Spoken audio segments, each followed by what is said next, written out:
Like I said, E.N.E, and you got that. We don't give a goddamn about your guys' stats. To be honest, most of your real guys. But I ain't looking game up and you roll with the winner. E.N.E is safe meal, fucking little chicken dinner. You will never see a clip of niggas this fly now. You was stacked and shit out like a fish. My niggas vibes, you always cool shit. I don't know copy color, copy was cool shit. This is bitches, real copy weather, that's a stance on who's up. I can really let you know, so you do this shit was bad. That's why the ladies love it. You with the men straight choosing when we got in public. E.N.E, best flow, King L, stats for the facts and the less flow. East Coast, Jimmy out, baseball, domed out, yeah, I'm gonna pull up on me, I'm gonna pull up on West Coast vibes, baby, I'm so high, yeah, I'm gonna pull up on me, I'm gonna pull up on down south, UIT, if you want roll with King, yeah, I'm gonna pull up on me, I'm gonna pull up on if you want to talk in the old, let it ride, yeah, I'm gonna pull up on me, I'm gonna now you up on top, got the smoke with the cheese. If you know King, you got the roll up for me. Look, I don't really dance cause I got that roll on the D so high, I wasn't on it, but you know this is me. Just like where I'm from, I got a screaming out, oh, I ain't paid for no intro, but she gave me a show. My bottles only if it be the dollar the mo. Here for a couple hours, going down my dough. Look, I don't really know why the MVP. Maybe cause the whole team MVP. Kept the game in your wine, I'm the same OG. Treat the throw like my shoes, keep the bang on me. Game time, now it's mama mentality, up a salary. Wear the wrong colors in the wrong hood, in the casual. With the Malibu's in the Monaco on the beach. Always gotta keep the 40 on reach.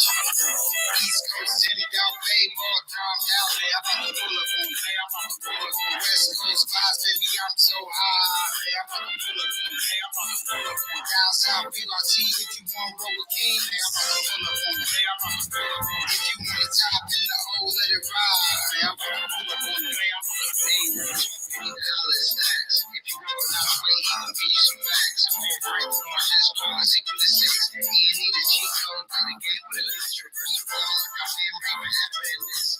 John B. the truth, that's some rhetoric shit. If you don't know the real, you should know who this is. E.N.E the life of the hell, black of the shit. On the grounds on the shit, face it, let it hate. Down, down, that's it. It was a trick.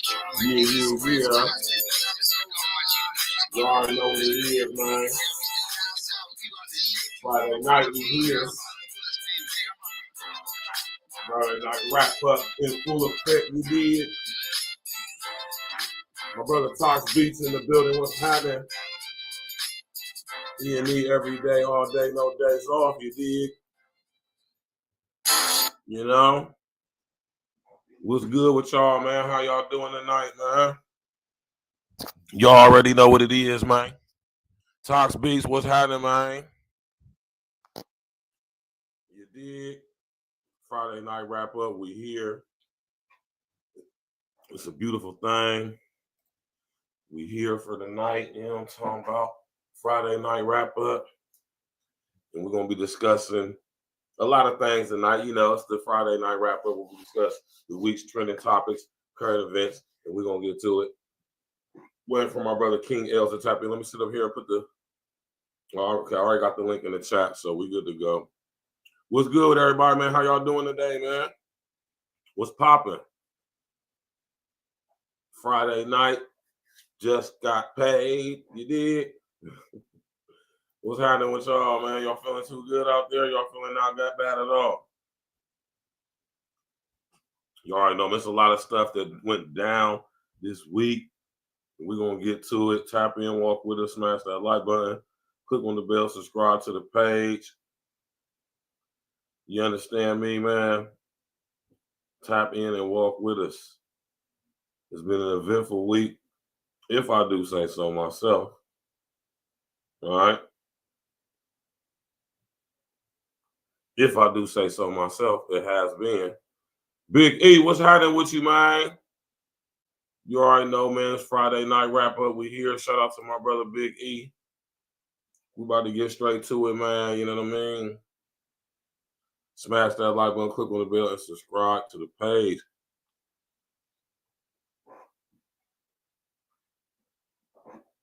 Lots of wild stuff happened this week. This past week, right? Wouldn't y'all agree with that? And we're going to get to a lot of it today.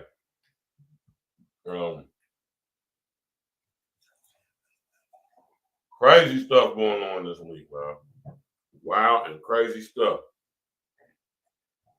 Right? Man, I don't even know where to start, y'all. I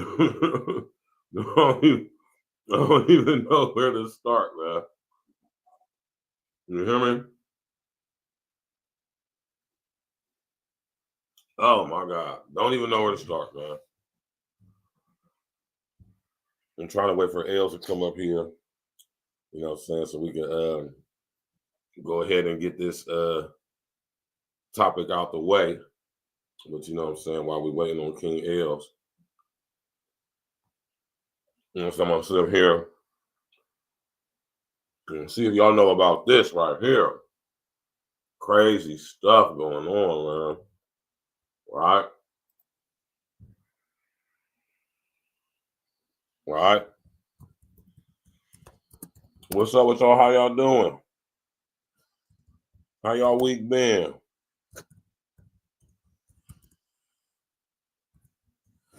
Right? Mine's been pretty good. Could have been better, but it could have been a whole lot worse. You did.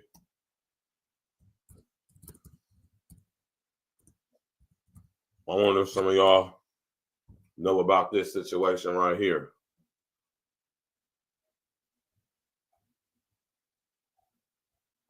Let me go to this. Let me go to this right here. This is crazy stuff right here. You got to be a wild person to do something like this, man.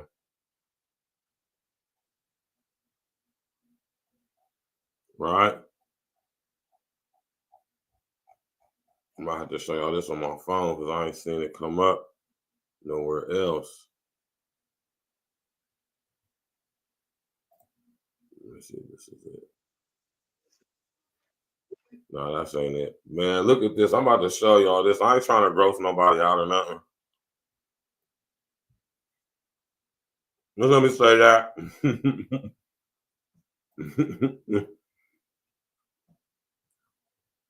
This ain't no I'm just saying, man, y'all might have seen this, man. And this is wild.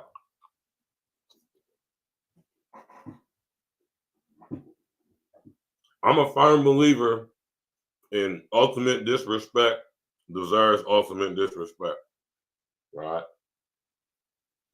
So you do something like this, I wouldn't be surprised if somebody ultimately disrespected you, because doing this to somebody is ultimate disrespect. I'm gonna show y'all.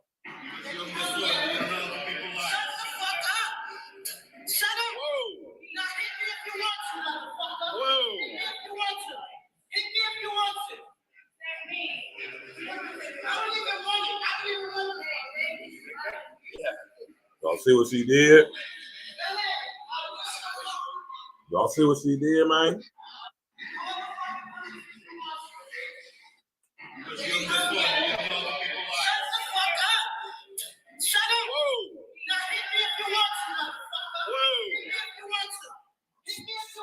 Go spit on dude, man.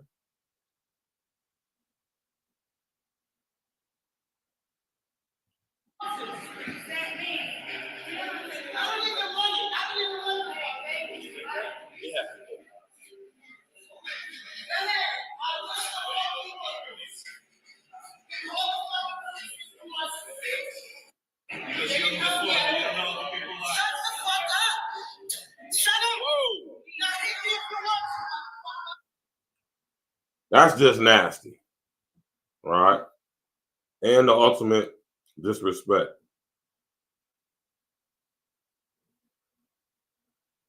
Yeah. Right?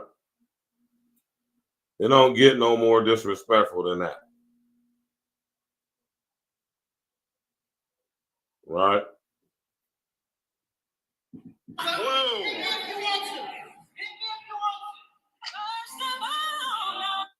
Right? This is crazy, man.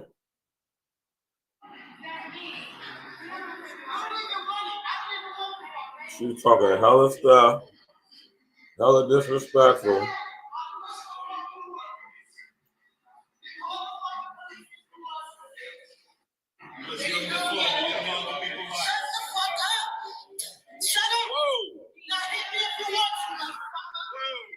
Spit in that man's face, Jack.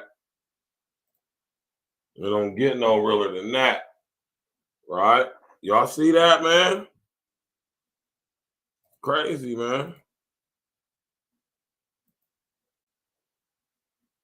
Did y'all? I'm about to show. Did y'all see that, man? Put a number 11 in the chat if y'all saw that, man. Or maybe y'all already saw this video.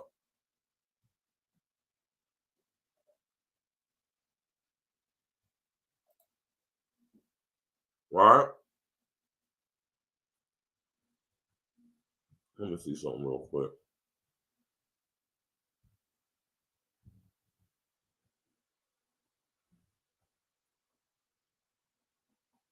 Okay. We good to go.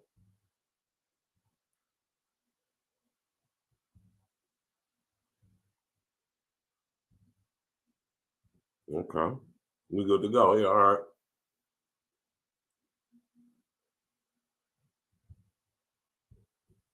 Y'all saw that, man? Y'all see this, man?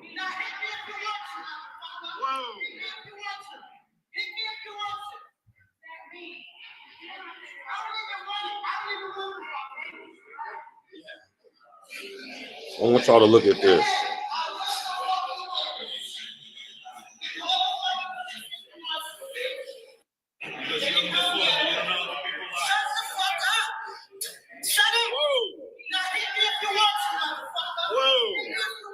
Y'all see that? Spit in that man's face, man. Spit in that man's face, Jack. That's crazy, right? Man, listen here, man. I'm gonna be honest with y'all, man. And I'm not an advocate for putting my hands on females or none of that. You know what I'm saying? We ain't into none of that. But man, listen. If you spit in my face, I'm telling you right now, whatever your gender is not going to prevent me from smacking cold fire out your ass. You hear me?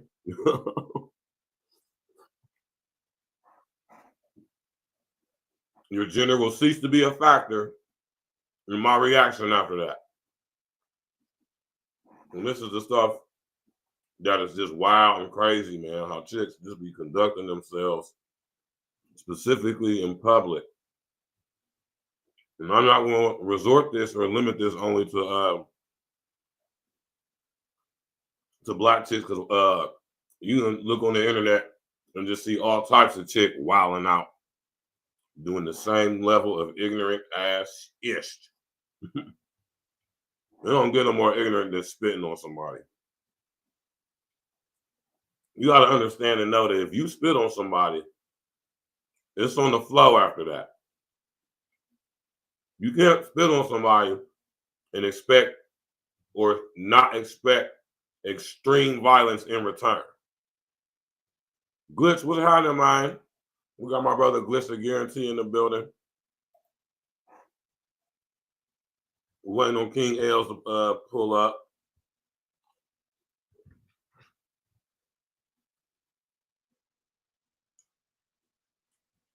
You see that video I just played, Glitch? I'm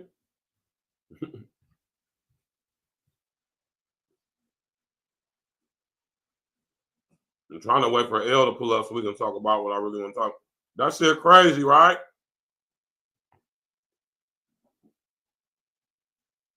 Just imagine it, man. Just imagine a chick spit on you. Crazy, Jack. Hey, Glitch.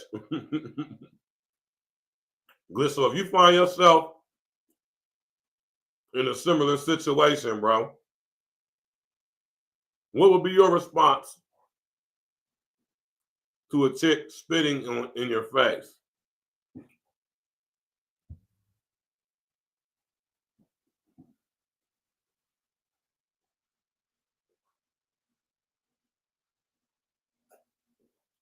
I'm gonna be honest, y'all. Your gender is not gonna be a deciding factor in whether I unask these hands on your ass. You spit in my face, you better be looking for some serious pain repercussions. You need. That is like the ultimate form of disrespect.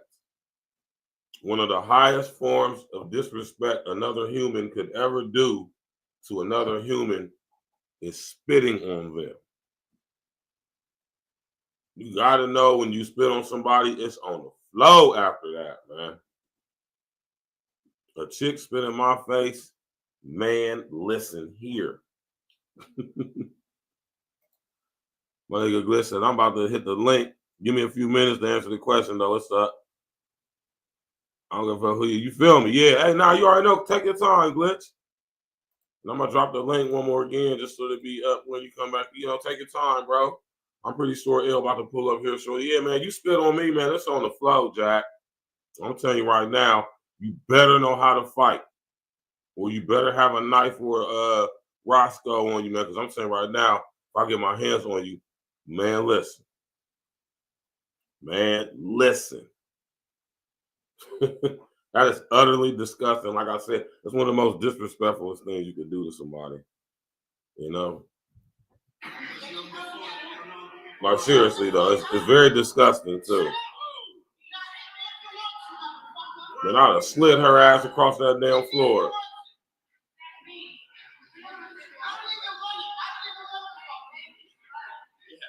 Would have slid her ass across that floor with them old shiny ass boots on.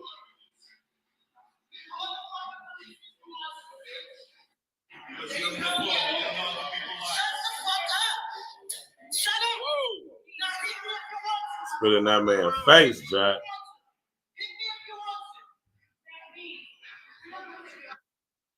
Spit in that man's face and then taunted him like, hit me if you want to.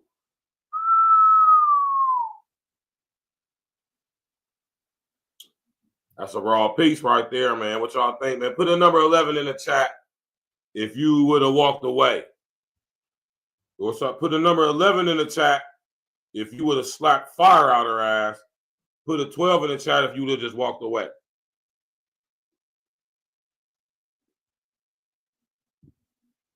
And y'all be honest now.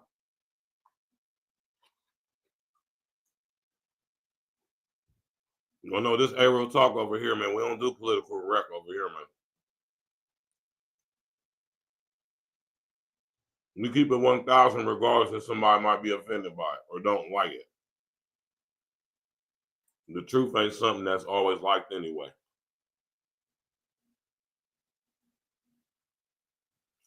And y'all know that's what we dealing with over here, right? What's right and exact. I'm telling you right now, you don't get no more disrespectful, man. You don't get no more disrespectful,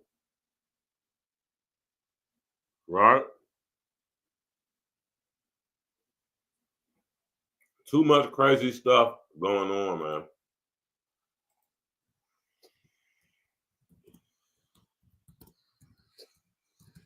Maybe y'all heard about this story too.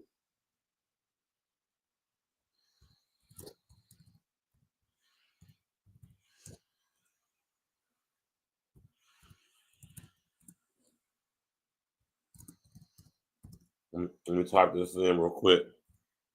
I know y'all have probably heard about this too.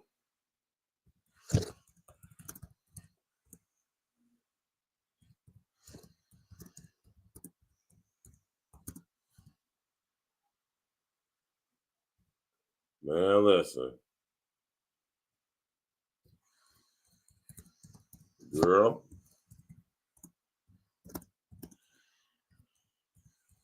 This is wild right here, man. This is wild. Maybe y'all heard about this. Let's see if I can pull the image up. Yeah, this her with her crazy ass. Y'all heard about this right here?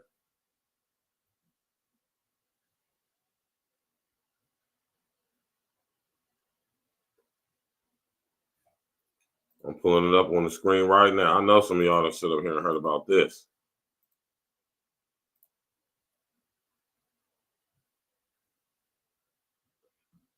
Hmm?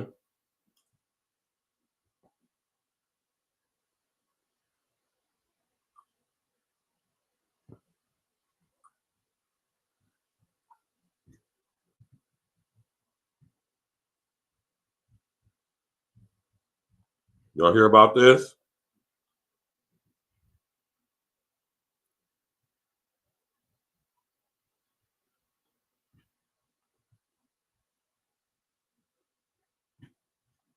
Right?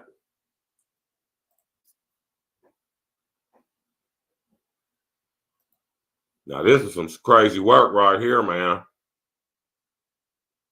Woman accused of killing boyfriend, right? Check dig though, right?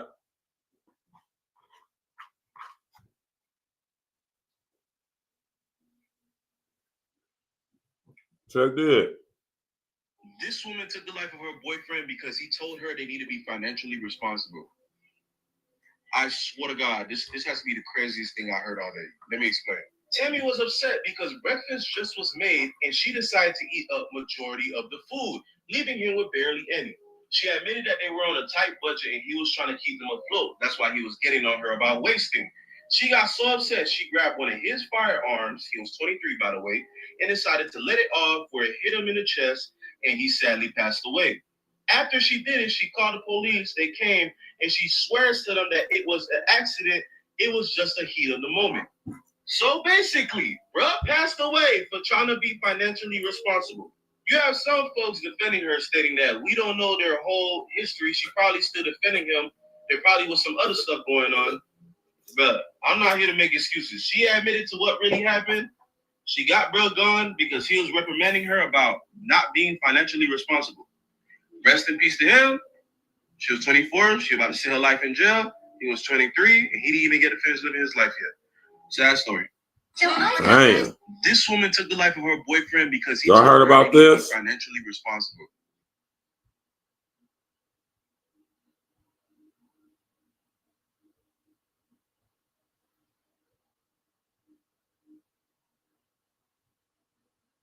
Right?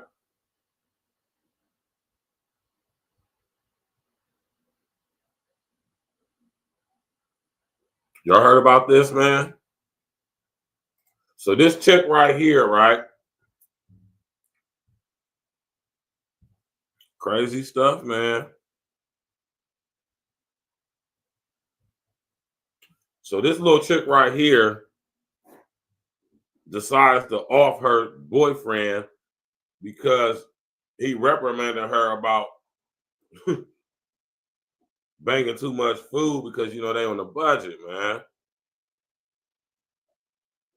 And whether he, I don't know. I'm not about to get in all of that. He's controlling whatever. She admitted to why she did it, and she said why she did it.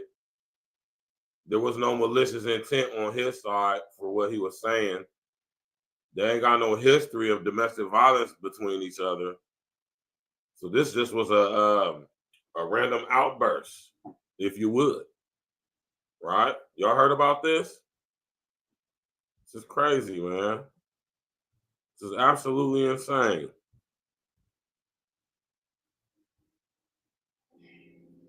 I swear to God, this has to be the craziest thing I heard all day. Right? Let me explain. Tammy was upset because breakfast. Man.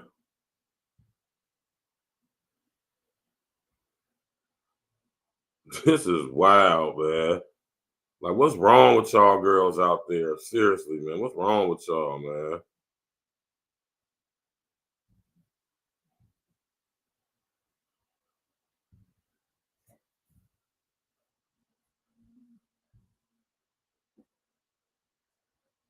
Book a drone light show. Hire a drone show today. Contact us and create unforgettable events.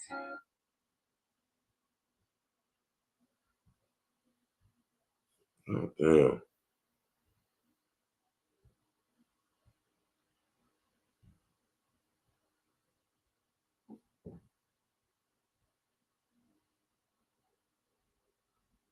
I just had the damn video, man.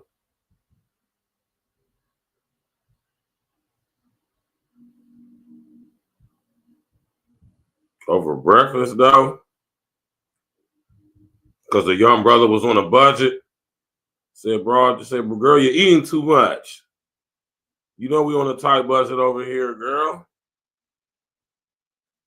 We on a tight budget. This is crazy. This is wild. A woman is behind bars after confessing that she killed her boyfriend over an argument during breakfast. WDSU reporter Brittany Werner is live from the neighborhood. And Brittany, you spoke with neighbors who say they're so shocked that this took a tragic turn. Yes, neighbors told me they remember an incident involving that couple a few months back, but they were all shocked and devastated to learn that this time things turned deadly. Now, this all happened on Sunday morning around 10 a.m. or shortly after. That's when deputies responded to a home on East Lakeview Drive near Lakeway Drive.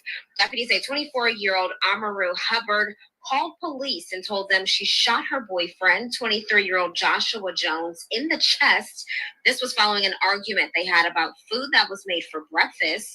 When deputies arrived, they found Jones dead from that gunshot wound. Hubbard was then arrested. Neighbors were shocked to learn about this incident happening in what they call a quiet community. We didn't know what had happened. We just saw the police and I guess an ambulance. We were just concerned that, there nice was something ass house. on. We certainly didn't know that her son had been shot and killed. That's horrible. Right.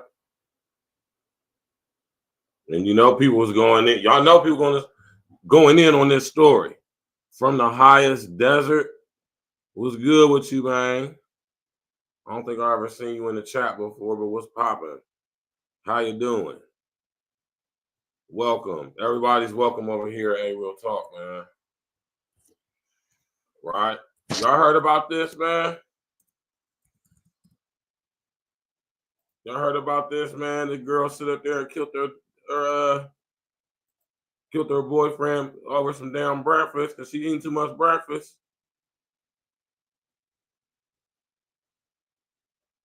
Put a number 11 in the chat if y'all heard about this.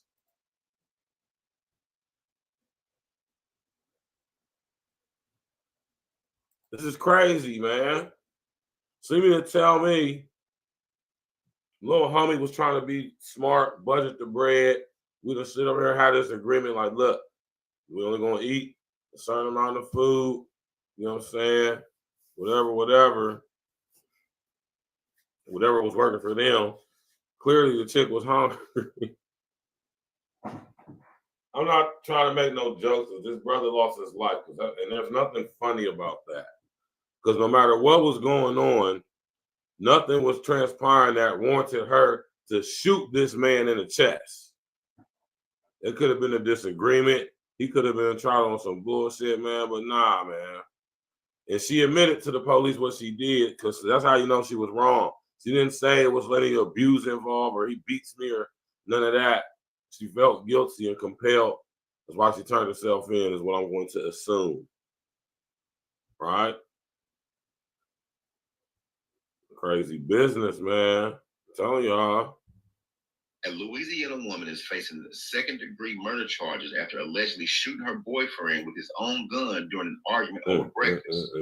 On Sunday in LaPlace, Louisiana, 24-year-old Tamaru Hubbard and her boyfriend, 23-year-old Joshua Jones, got into a heated argument after she allegedly ate a portion of food, leaving a little portion for Jones and his family, NOLA police reported.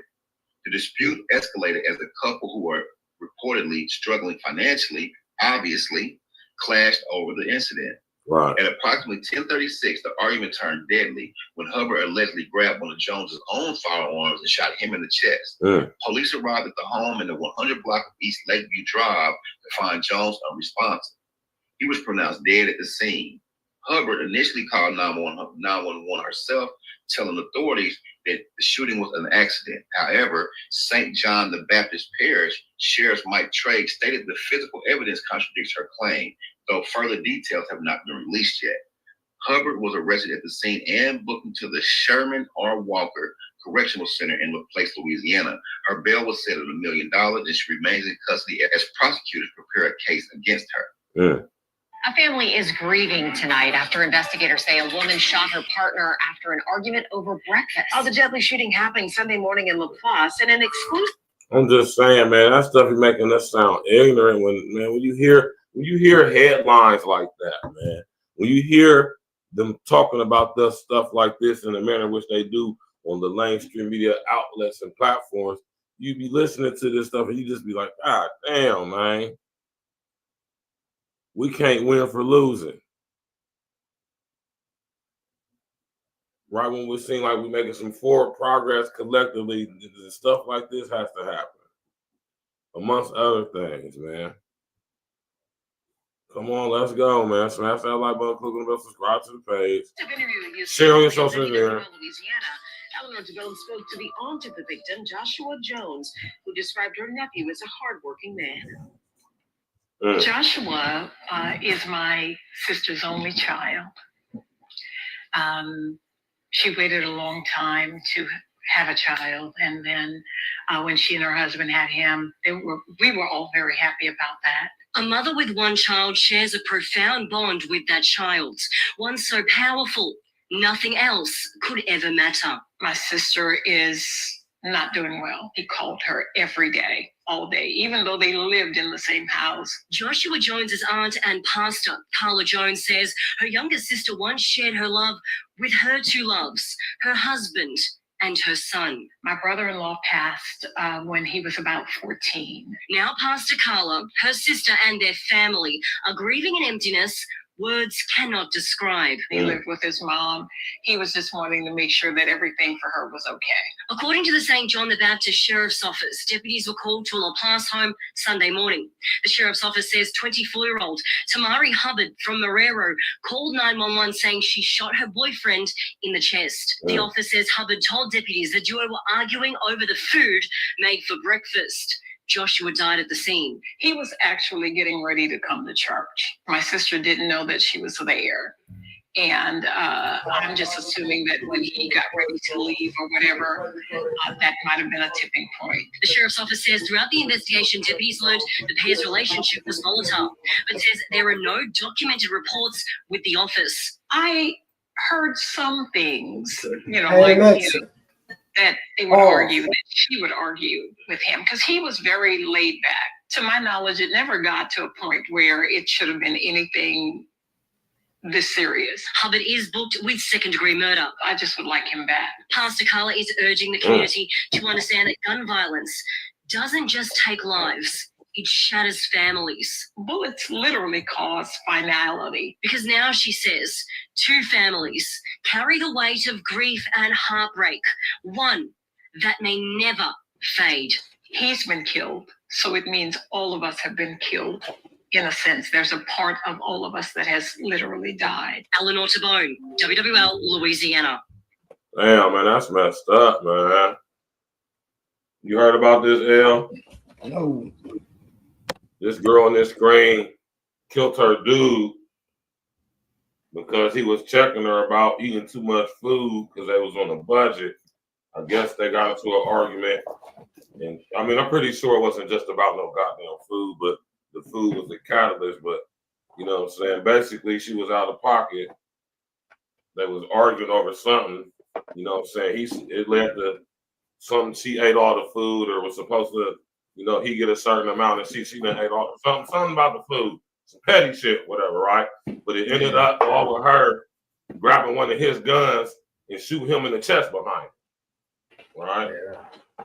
And I think the situation is that on social media, you know what I'm saying, people was like, it's a, you know, you got chicks that's automatically coming to her defense, like, but we don't know what happened, and da-da-da-da-da-da-da-da-da-da-da. You know what I'm saying? They don't got no reported history of domestic violence amongst them. You know what I'm saying? And even though, you know, I mean, she even admitted it herself, like, she the one who called the police and told them that she did what she did, and the reason why she did it. You know what I'm saying? So it's just a sad situation. You know what I'm saying? It's just another example of what I say, chicks going crazy. Yeah, definitely a rash decision. You don't want to shoot anybody, let alone unalive them over emotional situation that's going on. You know, that's why I was just talking to Julie about it the other day, because she was talking about guns, and I was like, guns don't kill people. Right. It's the people behind the trigger that pulls the trigger that kills people. You know, so I've been talking to her about basically going to the range more, learn how to handle the firearms we already have in the house, and that's how this conversation came about. And she was talking about something that happened, and I'm like, well, look, it's better to learn how to handle a firearm the right way, because you know the difference. See, I think that's something that lacks in our community, and why we maybe unalive each other at such a high rate is that we don't have the value for life, and we don't understand the damage guns do. You know, because in the hood you hear about so many people getting shot. You know, to some people that should be numbing. It's a numb feeling, but I think our community more than ever need to know, like, man, you can't, once you hit that trigger and you pull that trigger, man, it's over. You have to think about that. That's a real decision in life. And you can do time over that shit. Throw your whole life away. That's an absolute fact.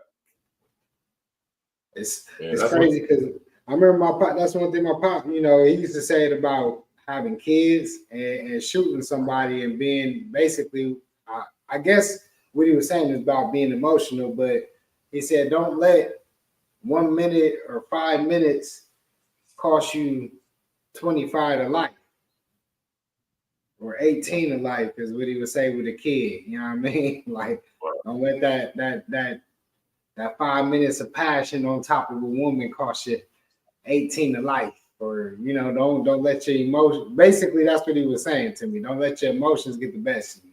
Because your emotion, like this situation, whether she get out or not, she still got to go through this whole shit, traumatic experience. You said she killed him, right?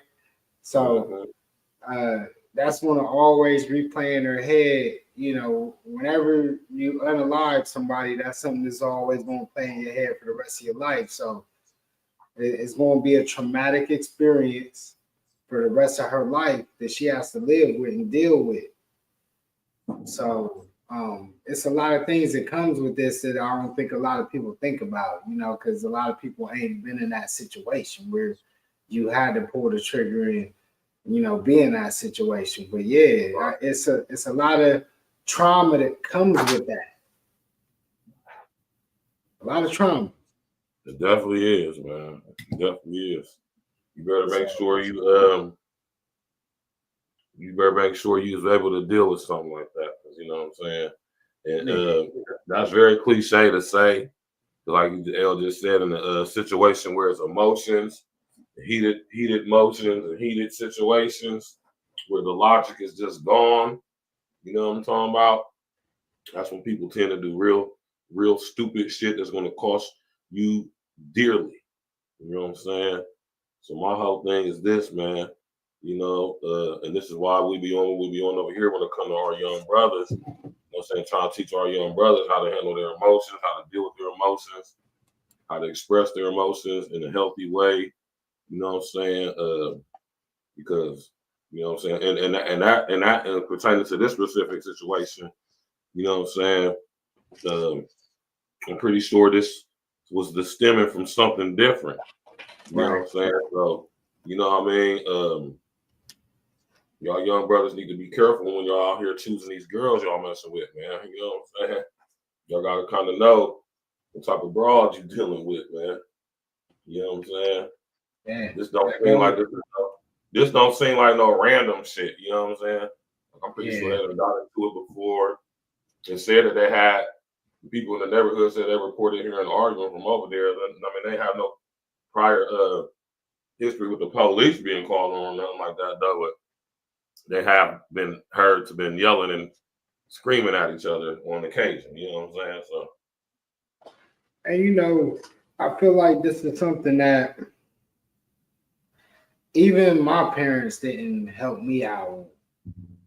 It's something that I feel like we can improve on as parents, is teaching our kids how to have and how to recognize healthy relationships. What is a healthy relationship? Because we always talk about the worst of the worst, you know, and that's good. Like, we should still talk about that. We should still talk about, you know, if, you don't want to get into a physical relationship where you're going through all this shit. You don't want to go into an argumentative, a mental abuse, physical abuse, or any type of abusive type relationship. But also, what we have to realize is, as much as we prepare our kids for the negative, we also have to tell them what the positives are, so they know what to look for. You gotta give them both sides of the game, because I think sometimes we give so much of the negative that they hear it, that subconsciously, if that's all they hear, that, you know, it might be something that they fall victim to because they hear it so much, and that's all they hear. So I would say, if it's anything, you know, with the school system, the parenting, let's preach more about what healthy relationships are to the kids, man. Because there's a lot of young kids that I see the same situation as this young lady, where even dudes I hear about, you know, dealing with these broads, unaliving these broads because they can't handle their emotions, and this is becoming more common than not. Exactly. People are physically abusing, killing each other over physical disputes. Somebody that's in jail right now because of some situation with a woman. And I'm like, bro, y'all gotta recognize, man. Don't fight, don't argue, don't yell. If you, woman too, you find, this goes for anybody. You find your spouse cheating, you either address your spouse, but never address the other party, man. Now, if it's a personal friend, I get it. You know, you could have a discussion. I get that. But if somebody you don't know, you don't really address that. Like, you don't address that woman or man. 9 chances out of 10, they probably didn't even know they was being involved in that type of situation. Y'all might unalive one of these people, and they might not even know the fucking situation they was in. To them, they might have thought that they were single as a dollar bill. You know what I mean? And here it is, you might unalive somebody or fight somebody that ain't even know you existed. You get mad at somebody that didn't even know you existed. It ain't right. And even if they did know you existed, it still ain't on them. They don't owe you no loyalty. People got to understand the discernment between the people that actually owe you loyalty too. But her man that I feel like she should have owed some type of loyalty to. And if this was over some food, this is why. This just shows how unvaluable people look at life nowadays. And it's really sad how people, and that's what with the from this type situation to what I'm talking about, like how many cats out here in the hood. Shit, Verge can probably tell you better than I can. More of the number and statistics that dudes is probably most likely in jail, saying they in jail for hustling and all kind of shit, or doing some shit to a nigga, beating up a nigga, shooting a nigga, all this. But 9 chances out of 10, when it go and you go and do the history and the background on that story, it's over a woman. A lot of times when these cats is out here shooting dudes and going to this, yeah, sometimes it's over money. But I'll tell you, a lot of times it's over a woman. And a lot of cats ain't going to admit it. A lot of dudes is in jail over women. And now women is starting to pop dudes. And this what, who knows? Like Bird said, if it was for some other shit. But over some food, though? We really unaliving people over food? This is fucking Hunger Games or some shit? That's what we get into, man. And they in the same house, y'all. This ain't even, think about this.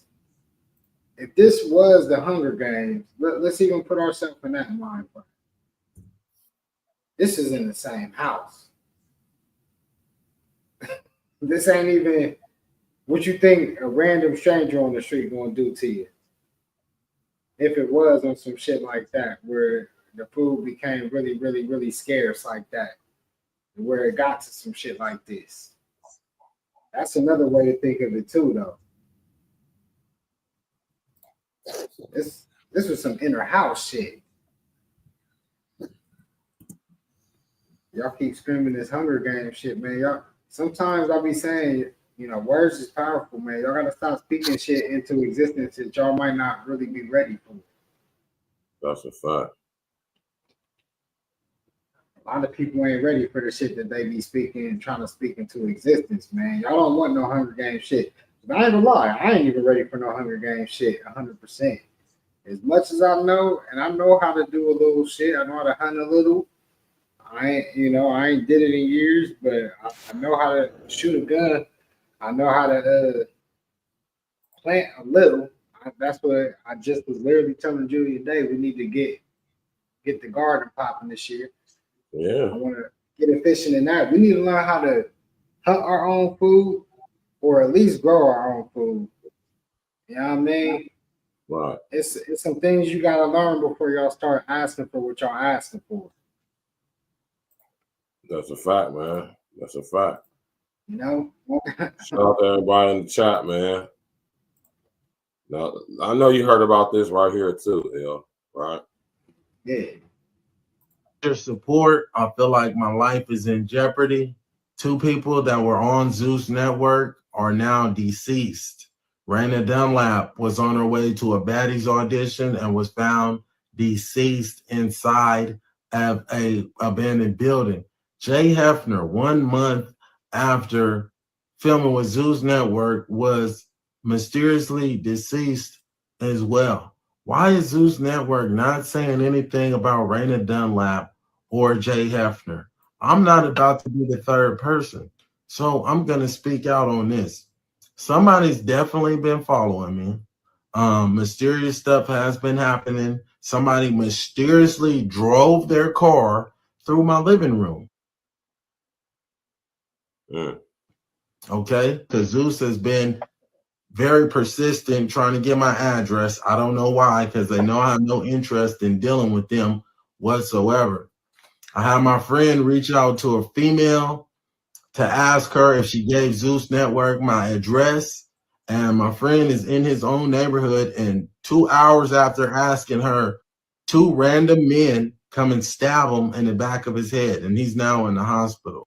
This isn't no coincidence, okay? Look into all the contestants' names on the show. They all have Greek mythology. All names refer to Greek mythology. Look into that, man. Zeus is demonic. I don't have enough money to go against these people. These people want to harm me. This is an attack on blue-collar workers. That's exactly why they're trying to emasculate me in the films that they're showing. Okay, it doesn't even matter. This is deeper than who won the fight between me and Jay Hefner. That doesn't even matter anymore. What matters is, I'm telling y'all, I feel like my life is in danger. and I need your support. All of this is over Erica Mena slapped me. I already uploaded the film. You already heard where Jay Hefner said that she tried to slap him as well. You know, this is some, and if you look into the Greek mythology stuff, this is some creepy stuff. You know, I need y'all support. I need y'all support.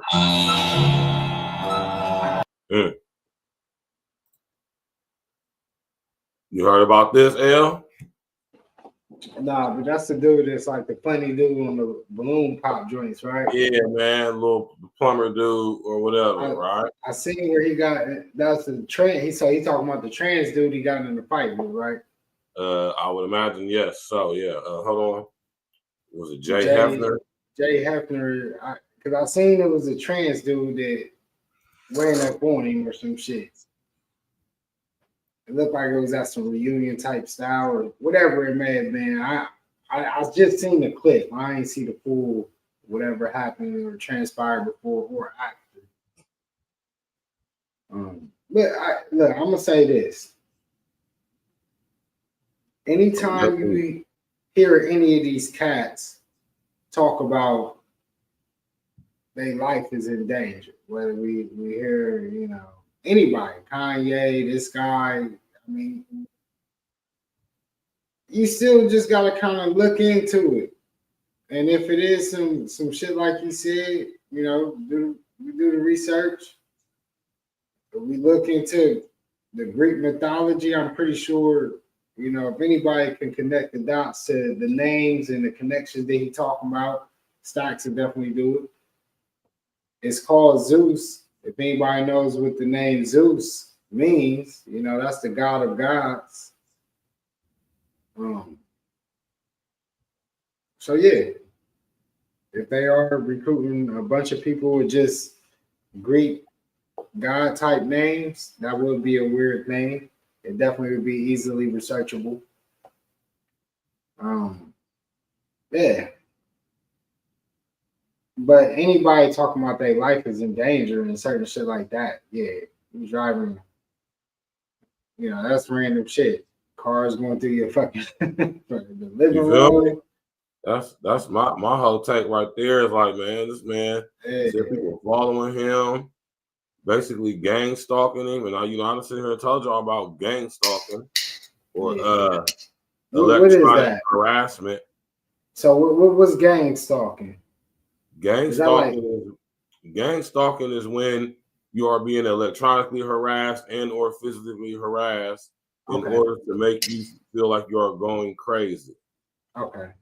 Right? And this is by people, seemingly random people on the street messing with you or starting stuff with you. But no, you are what is known as a targeted individual. Trying to get you riled up or do some wild shit to either land you in jail or get sued or some shit, right? Facts. Okay. It's funny because one of our homies was just over my house and I just had to tell my nigga to comment. You gotta tell your nigga what? One of our homies was just in my house and I just kind of was telling him to calm down. He getting gangs. I guess he's getting gang stalked by, you know what I mean, the mother of his kid. I'm like, calm down, bro. Oh yeah, see, gang stalking is different than being harassed by your baby mama, man. Gang that's different.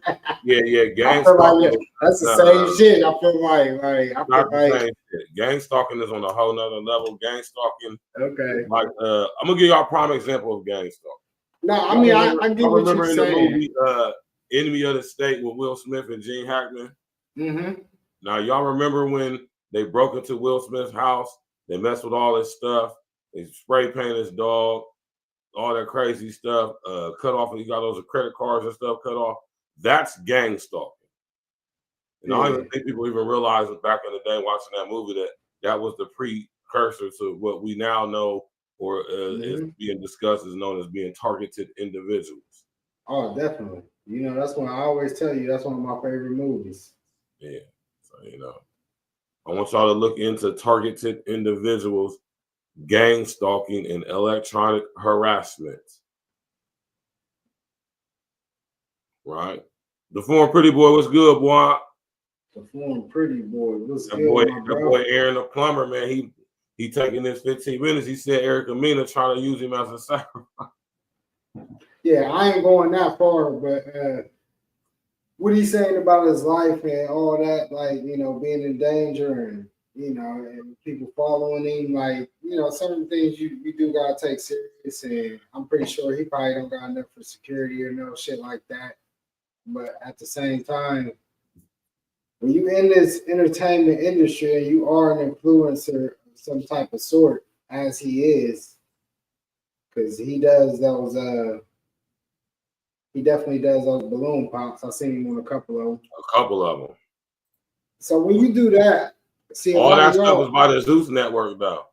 Yeah, a lot of y'all think that's just random cats up there. A lot of them cats, they all in the same circles. They all got the same Instagram followers, and you know, they all, a lot of them cats and women is all in the same circles. They know each other sometimes.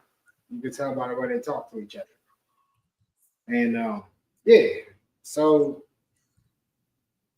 I ain't never watched a whole series of it. I never watched a whole show of it. I never watched a reunion show of it. I see clips. I saw the clip where he got into the fight with the trans dude, Jay, whatever his last name is, Jay Slater, or whatever his name is. Pause. But yeah, super pause. But I just feel like, man, for one, he definitely is a targeted dude in the sense that I know that he's not popular because of what he said to the one chick, because he went down the whole line. That's not necessary. So, you know, once you go against the grain and you lose the women population, there's always going to be a kind of issue. But shout out to him at least being, you know, a lot of men ain't going to open up when they feel threatened in a certain light. Right. And, you know, to him at least being aware of the situations around him. And I guess, excuse me, whew, my fault, this is strong. Being open enough. Jet fuel. Not the jet fuel. But, yeah, so at least him being open enough to express that he feels threatened on a whole wide scale. That way, if something does happen to him, it'll make people at least look into it more. But I hope not. I just pray that nothing happens to the homie. I hope he'll be all right. I mean, you gotta think, oh girl, end up dead. Oh boy, who he just gotten into it with, mysteriously ended up dead. Are you talking about the one chick that was on the social media that was talking, the social media chick that got unalive not too long ago? Yeah, right, whatever, something with an R. Yeah, man. I ain't gonna lie, that was, yeah, still. Yeah, she was involved with Erica Mena. Oh, no. I think I'm talking about the chick that was more on the, she was on the social media side for the, oh, man. There's a lot of shit. A lot of shit going on out here. She's more political in the aspect of the fields and shit like that. Oh, okay. You're talking about something different then. Yeah, she was riding for Elon and them, and she ended up, it just was some other shit. I'm gonna start sending you some stories too, bro, because it be some wild shit going on, man. Yeah, I try to keep my ear to the street to as much stuff as possible. There be so much crazy stuff going on, y'all, though. I can't, it's not impossible for me to get everything. It's too much crazy stuff going on. I'm gonna definitely start getting back involved more on the Friday nights and just have your stories ready, man. You ain't gotta even send me nothing. Just have your stories ready. You can pull them up on your screen, man. But we're gonna get to this song right here, man. Shout out to my brother Narcissistic, my brother King L's, my brother Good for Guarantee for making this track off of my brother The Sickness 2, my brother Narcissistic album, man. It's one of my favorite albums out of the E.N.E discography. Tap in, walk with us, smash that level, click with us, subscribe to the page. You know what I'm talking about? Friday Night Robber, man. Let's go, man. E.N.E every day, you know what I'm talking about? That's not necessary. Got grit in it. Yeah. And another one. Wonder, did you make this? All action, we about subtraction. E.N.E on top, man, that's the common fraction. We the ones that come and see the main attraction. We do it for the love, man, that's our satisfaction. All action, we about subtraction. E.N.E on top, man, that's the common fraction. We the ones that come and see the main attraction. We do it for the love, man, that's our satisfaction. What's up to a hater caught in the vapors, lit no Vegas. Not for the Vegas, I'm one step in the majors. Cautious the heart was, hoping the case is lost in the matrix. 600 the gray bins, Pop said fuck your play friends. Never chase those, they chase when you make ends. Cruising on blocks, moping the hot, live or you die. Those are the options, determined by fresh, popping the rotten. Play this type possum, hype us I'm rocking, they never call when. Fuck are we on now, fuck playing low now. Blow hot, nicer than SoCal. When the king close out, score they close now. She ready to coast out, ice up my cold smile. Play and I coach now, nigga I'm so wild. Till it's all sold out, never I sold out. Can knock what I sold out. Hot summers, cold routes, never said thunder to gold out. No one can oppose now. Bad hands, origami they host out. I'm cold with the clothes now, more be less now. King clutching on best now. We about subtraction. They gotta get you blessed out. That's the common fraction. King. We the ones that come and see the main attraction. We do it for the love, man. That's our satisfaction. All action. We about subtraction. E.N.E on top, man. That's the common fraction. We the ones that come and see the main attraction. We do it for the love, man. That's our satisfaction. Nigga, all aboard, you listening to the captain. Circle mass small, too many niggas be capping. Keep that bullshit to yourself, don't need distractions. I got niggas that'll run in your mouth, not for extractions. It's all about the dough, my nigga, let's get it cracking. For these dividends, I'm moving shit out, let's get the packing. Roll a blunt and head to the sky, you niggas napping. My bars thrill niggas, compare me to Michael Jackson on the moonwalk. Nigga, this is real talk. Keep the green on me like I'm Jack with the beanstalk. Let me get a sample, nigga, that's how the fiends talk. Damn, that nigga lit, yeah, that's probably what your bitch thought. In and out of stores, it don't matter what the guy bought. I got the dough, be in that bitch like E.N.E, meeny, miny, mo. It's glitch, nigga, for real, I got that fire flow. And I done earned my stripes, my nigga, like a tiger spurt. All action, we about subtraction. E.N.E on top, man, that's the common fraction. We the ones that come and see the main attraction. We do it for the love, man, that's our satisfaction. All action, we about subtraction. E.N.E on top, man, that's the common fraction. We the ones that come and see the main attraction. We do it for the love, man, that's our satisfaction.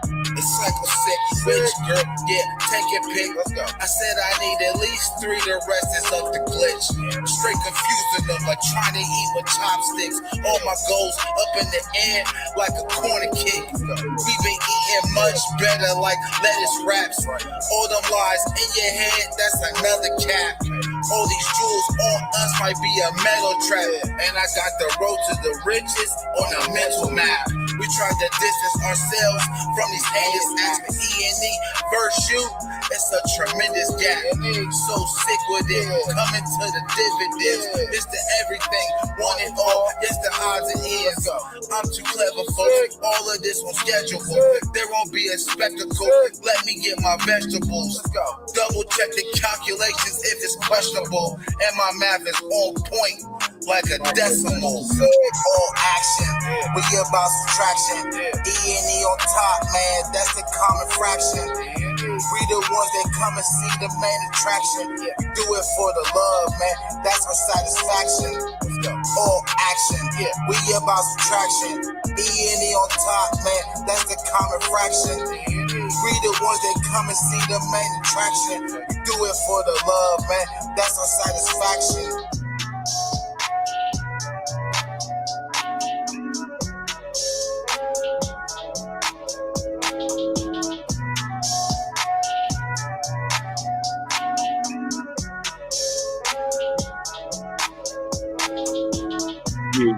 Yeah. You already know what it is, man. We fight with my brother Friday night wrap up. E.N.E.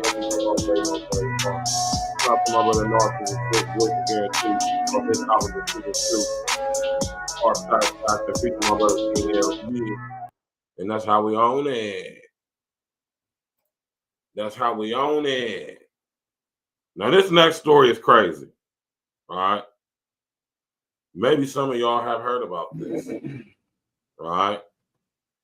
And this is what I'll be talking about, man. Stuff like this. Shit like that. Shit like that. You know what I'm talking about? Things like this. All right.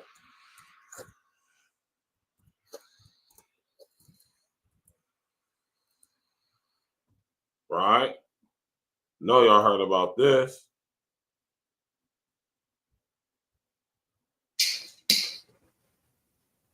You heard about this, L?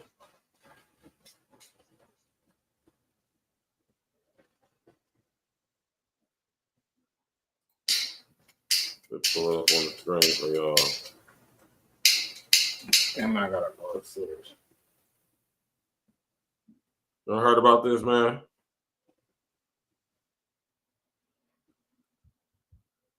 This is just sad, man. Stuff like this, when I hear stories like this, I just be like, man. That's why I say a lot of these kids would probably be better off with their dads, man.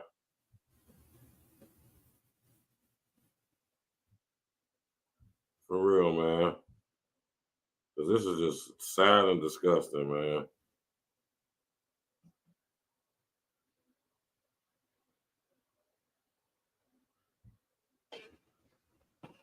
Tap in, walk with us, smash that like button, click on the bell, subscribe to the page, and of course, share on your social engineering.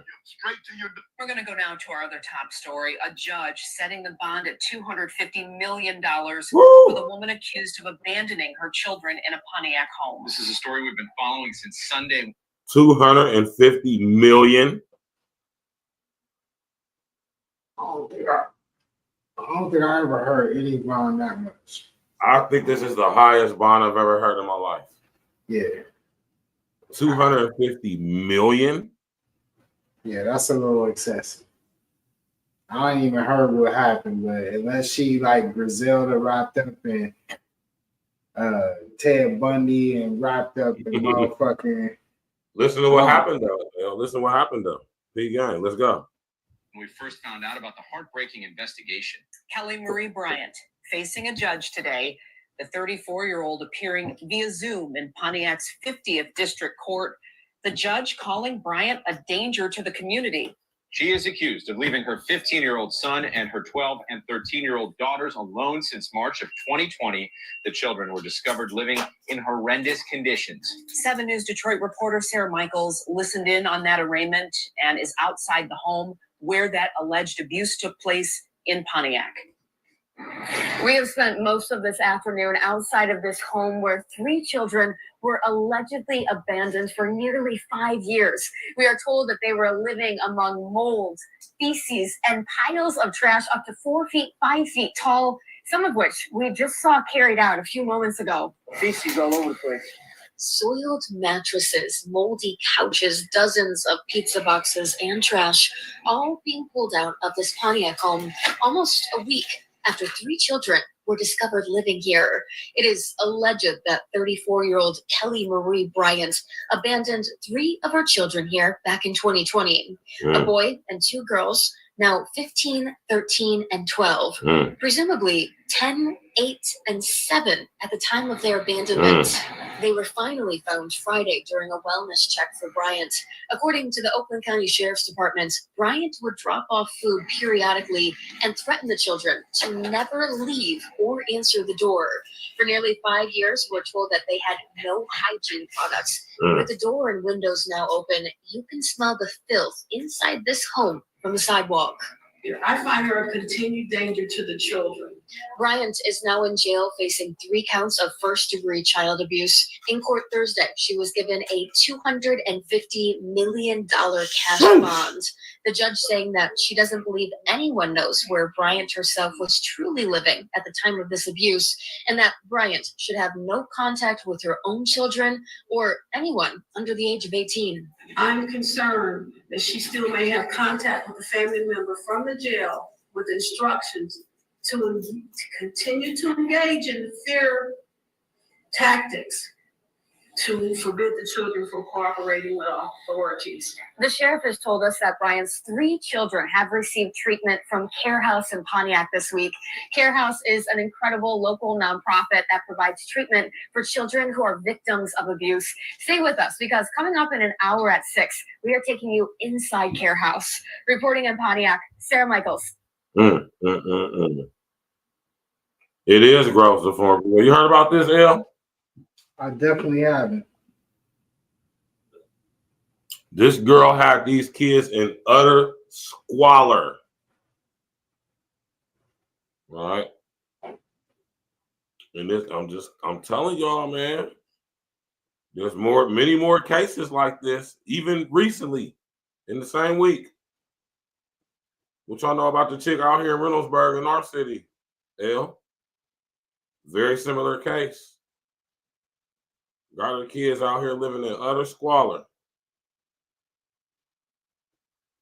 while she out ripping and running, leaving the kids just abandoned. For years, they said these kids been living by themselves for 5 years. Yeah, that's a little wild, though. I ain't gonna lie. 5 years, man? God dang. That's a lot.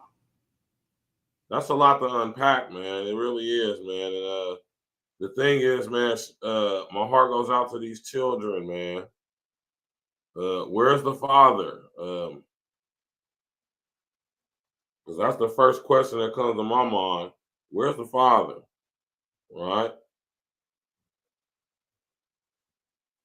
And I just think stuff like this is sad, man. You know, people be sitting up here mistreating children, abusing children, and ain't got nothing to do with nothing.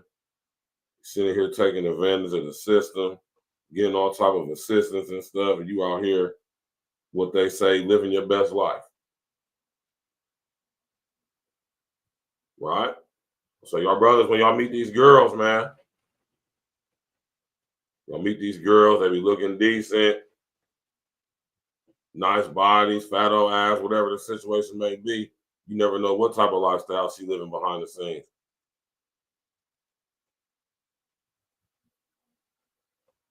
You know what I'm saying? These girls is crazy out here nowadays, man. You think you got you a decent bra on the low? This chick ain't been home in months. That's some wild shit right here. Yeah, this is crazy right here, man. Got them kids living. Look at that. Look at that, man. Look at the inside of that crib. That is disgusting. That is fucking squalor, man. It look like what, shit smeared on the wall. These little kids ain't clean. She ain't teach the kids how to clean up or nothing. She didn't give, they ain't have no cleaning supplies. They kids, man, where they getting some money from? She just leaving, going, dropping off food. Ain't cleaning up nothing. Right? Out doing whatever she's doing, man. I'm telling y'all, man, I'm about to look into this stuff because this has been going on a lot lately. I'm telling you, man, there's a lot of chicks out here who's in this, just who's doing the same shit this chick doing, man. Sit up here. This is why Trump is talking about cutting you off welfare, cutting off food stamps, cutting off Section 8. Stuff like this right here. That's why Trump is doing what he's doing. Because this chick sadly represents a lot of chicks, man. You'd be surprised at how many chicks is living their life just like how this chick is. Kids at home living in utter squalor while they out partying and shit. Crazy, man. You know, I hate talking about stuff like this, man, but we got to, man, because it's a thing. I can pull up at least 8, 9 different stories right now of chicks doing this exact same thing even worse conditions these children have been found in. Children ain't taken a bath in a year or some shit like that. Y'all, that's wild. Wow, man. This is wild stuff, man. You know, hopefully kids get the type of parenting they deserve, you know what I mean? Stop having all these kids if you can't take care of them. Man. I know that sounds cliche or whatever, but man, come on, man. This is crazy right here. This is how them kids living in utter squalor. Feces and shit everywhere. Little kids don't know how to clean up and take care of themselves, especially if they ain't got nothing to clean up with. You just coming through dropping off food every now and again. That's crazy, man. That is utterly insane. Seriously, man. My Lord, man. Now, I wonder if y'all seen, this is crazy right here, yo, man. Like, I be seeing stuff like this, and I just be like,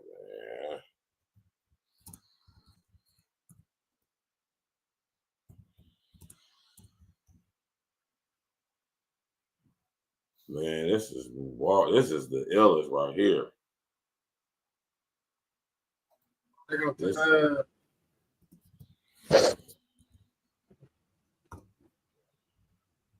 What you say, Al? They got the nearest green wine tasting next week. They got the what now? They got a new Uncle Nearest flavor. The Uncle Nearest. Oh yeah, I heard about that. Next Thursday for $25. Oh yeah, I'm in there. $20. I heard about that. Oh yeah, I'm in there. Next Thursday. My homie just sent it to me. I'm about to cop my ticket. Yeah. This is wild, Burge. I ain't gonna lie, bro. This is man. Weird. Y'all got, like he said, y'all gotta take care of the kids, man. I don't care what personal issues y'all got going on. Outside of these kids, man, these kids is more important than the personal issues we got going on, man. We can't take care of our kids, seek mental health treatment. Oh, man.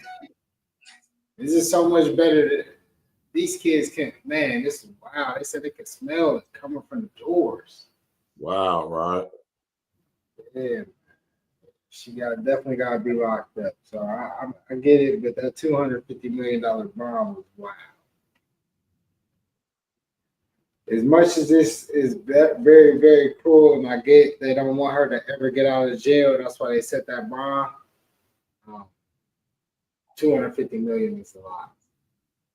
I've never in my life heard of a bond such as this high. Right. This is the highest bond I've heard of in my life. Yes. By far.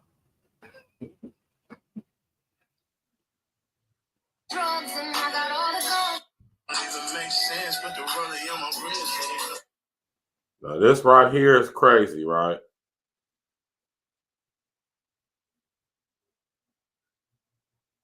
This right here is crazy, y'all, right?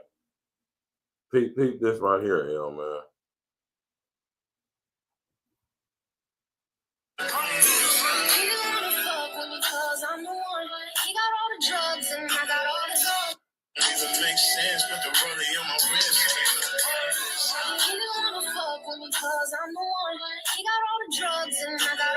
That's a nigga.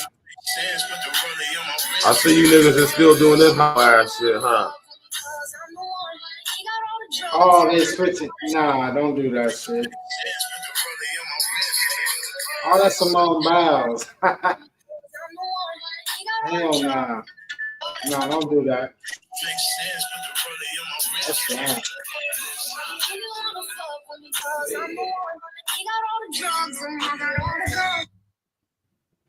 Why is this even being posted? She got way too many followers for this to even be posted for no real reason. You niggas is still doing the switch challenge with your broad, man.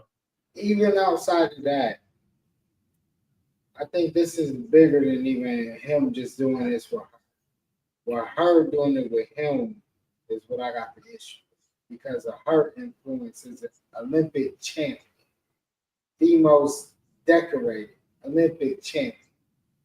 This plays into that agenda that we talk about, because her doing it. Okay, I'm about to run and go grab something to drink real quick. I'll be right back. Yeah. So with her doing it, it holds more weight, and that's not cool. That's that whole agenda shit I don't like, because it'll make it seem more cool than it's not cool. It's not normal. It's not regular.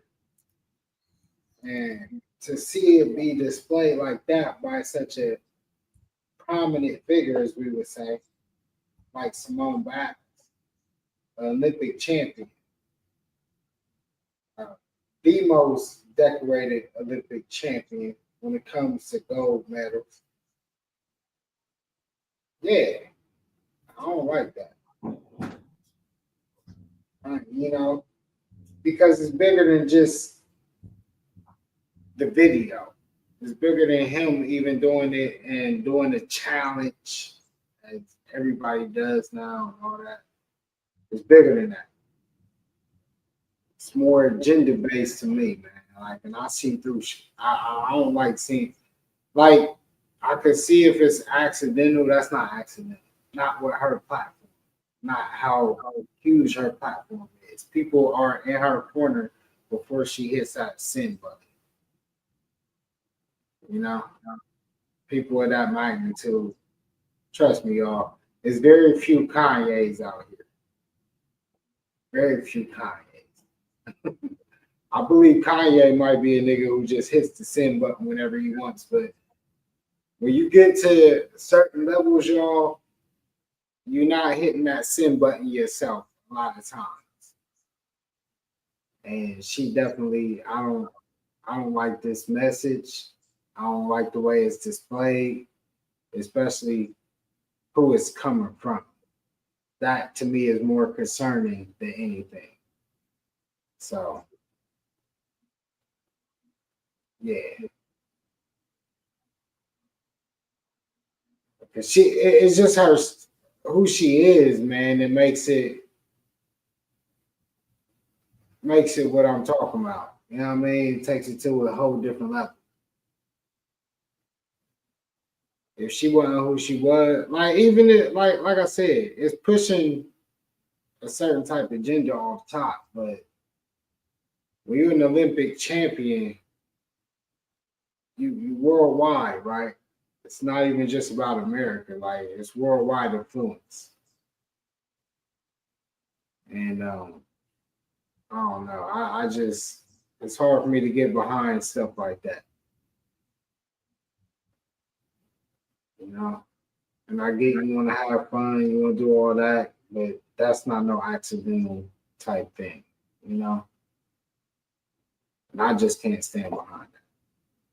And y'all know I ain't no hater. Like, you know, I'm a lot more on the I let a lot of shit slide, but it's hard to let that go just the way it is and who it is.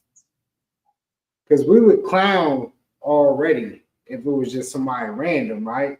Yeah, that's some wild shit. Just if it was a random person. But a person like Simone Biles doing that,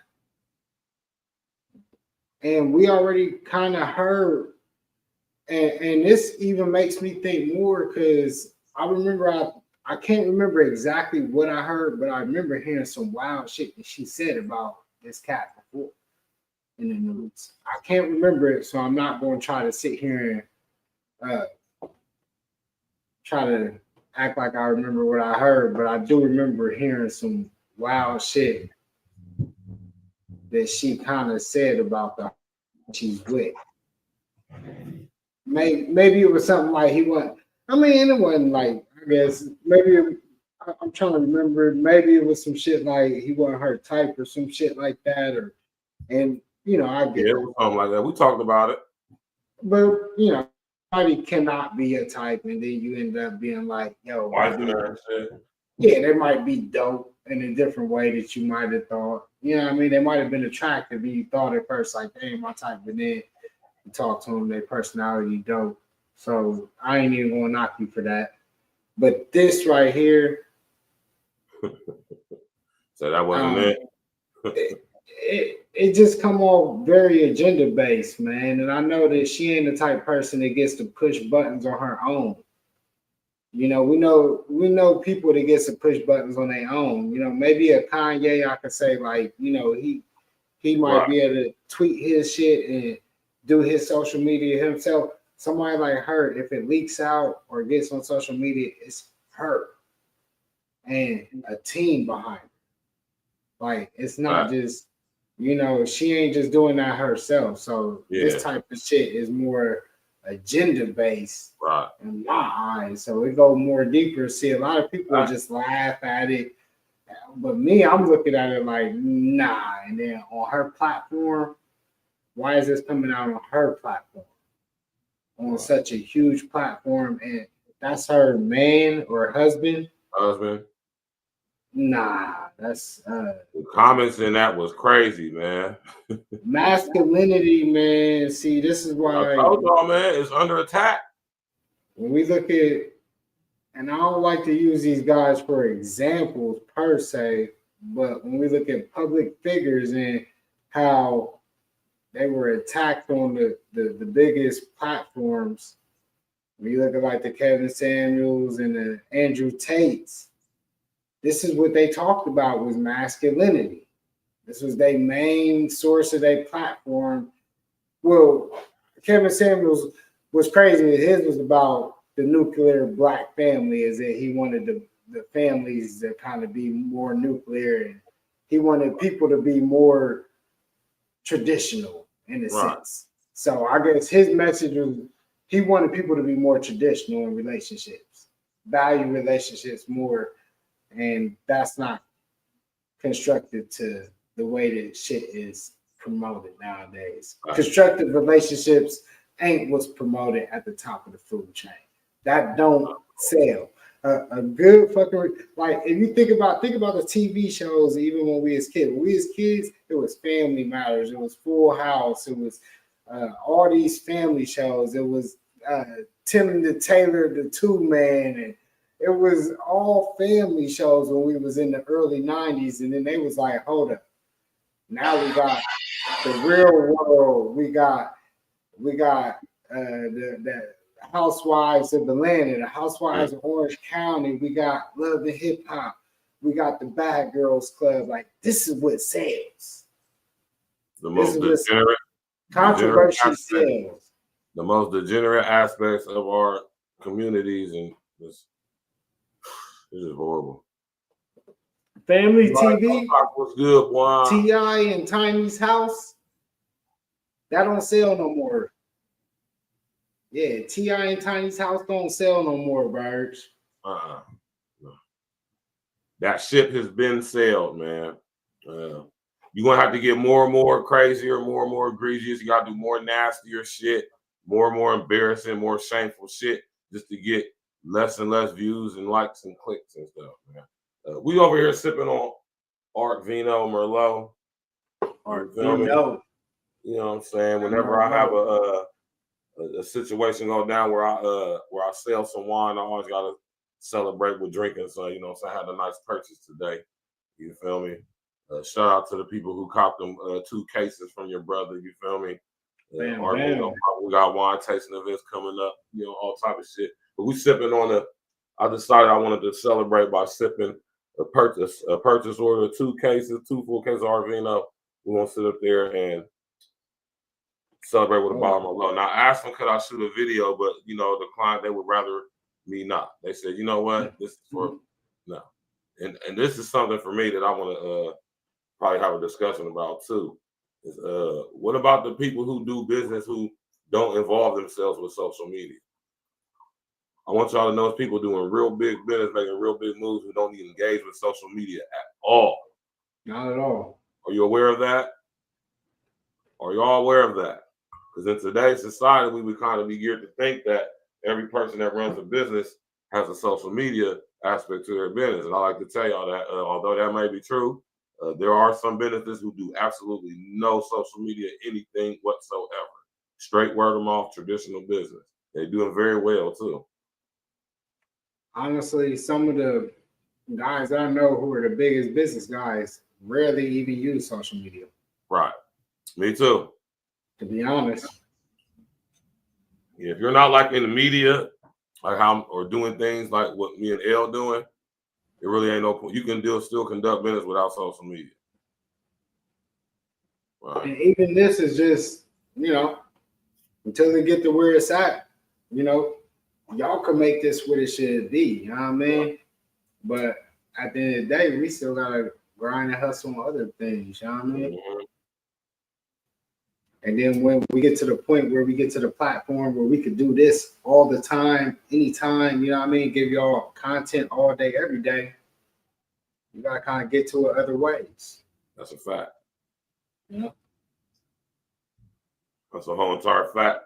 So if y'all want to get your Arvino, hit me up. Y'all want to get your Donna's wine, hit my brother L's up. Yeah, we got, and the shit dropping, you know what I mean? I say, what's crazy? I got big order tomorrow. I got 2 orders tomorrow. And hey, shout out to Surveil, man. Shout out to Surveil. I know he had a little setback, car accident. Right. The little warehouse incident and all that, but man, shit going, man. We gonna get some shit popping here very soon. Trust and believe. It's gonna be a lot of things, a lot of great things popping, a lot of things about to come into fruition.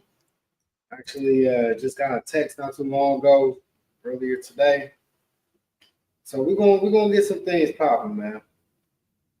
There's been a lot of different movements being placed on the checkerboard, chessboard, I would say. And we're gonna make some things pop, man. But at the end of the day, I know I want to say one thing I wanted to say tonight is that we gotta celebrate the homie Stacks, man. It's Birds, he been doing this shit like 3-4 years straight, right? And it's been 3, going up on 3. Going up on 3. Mm-hmm. So, look at this, man. Constant content, 2-3 times a day. I would say at least for the last like 5 months, I done seen him probably do like two joints a day. And I know he was doing at least a joint a day, coming in that for at least 1.5 years. And then really got real consistent about a half a year before that. So we're going 3 straight years where straight consistent content. That's a fact. Y'all gotta really celebrate work ethic because I don't think that's celebrated as much as it should be. And that's why I really want y'all to look at my brother and the way that he's been doing it and just increasing the overall volume of what he gives to y'all. Right. And this ain't easy to do. It ain't easy to get on here and really dedicate the time all the time and really give y'all all the breakdowns, especially the way he breaks shit down. You know what I mean? When you go into certain subjects and all that. That's a fact. That take time, a lot of mental fortitude and all that shit. So, y'all, I think as content creators, I don't even label myself as a content creator at that point. Right now I'm just a feature. Burge is a real content creator.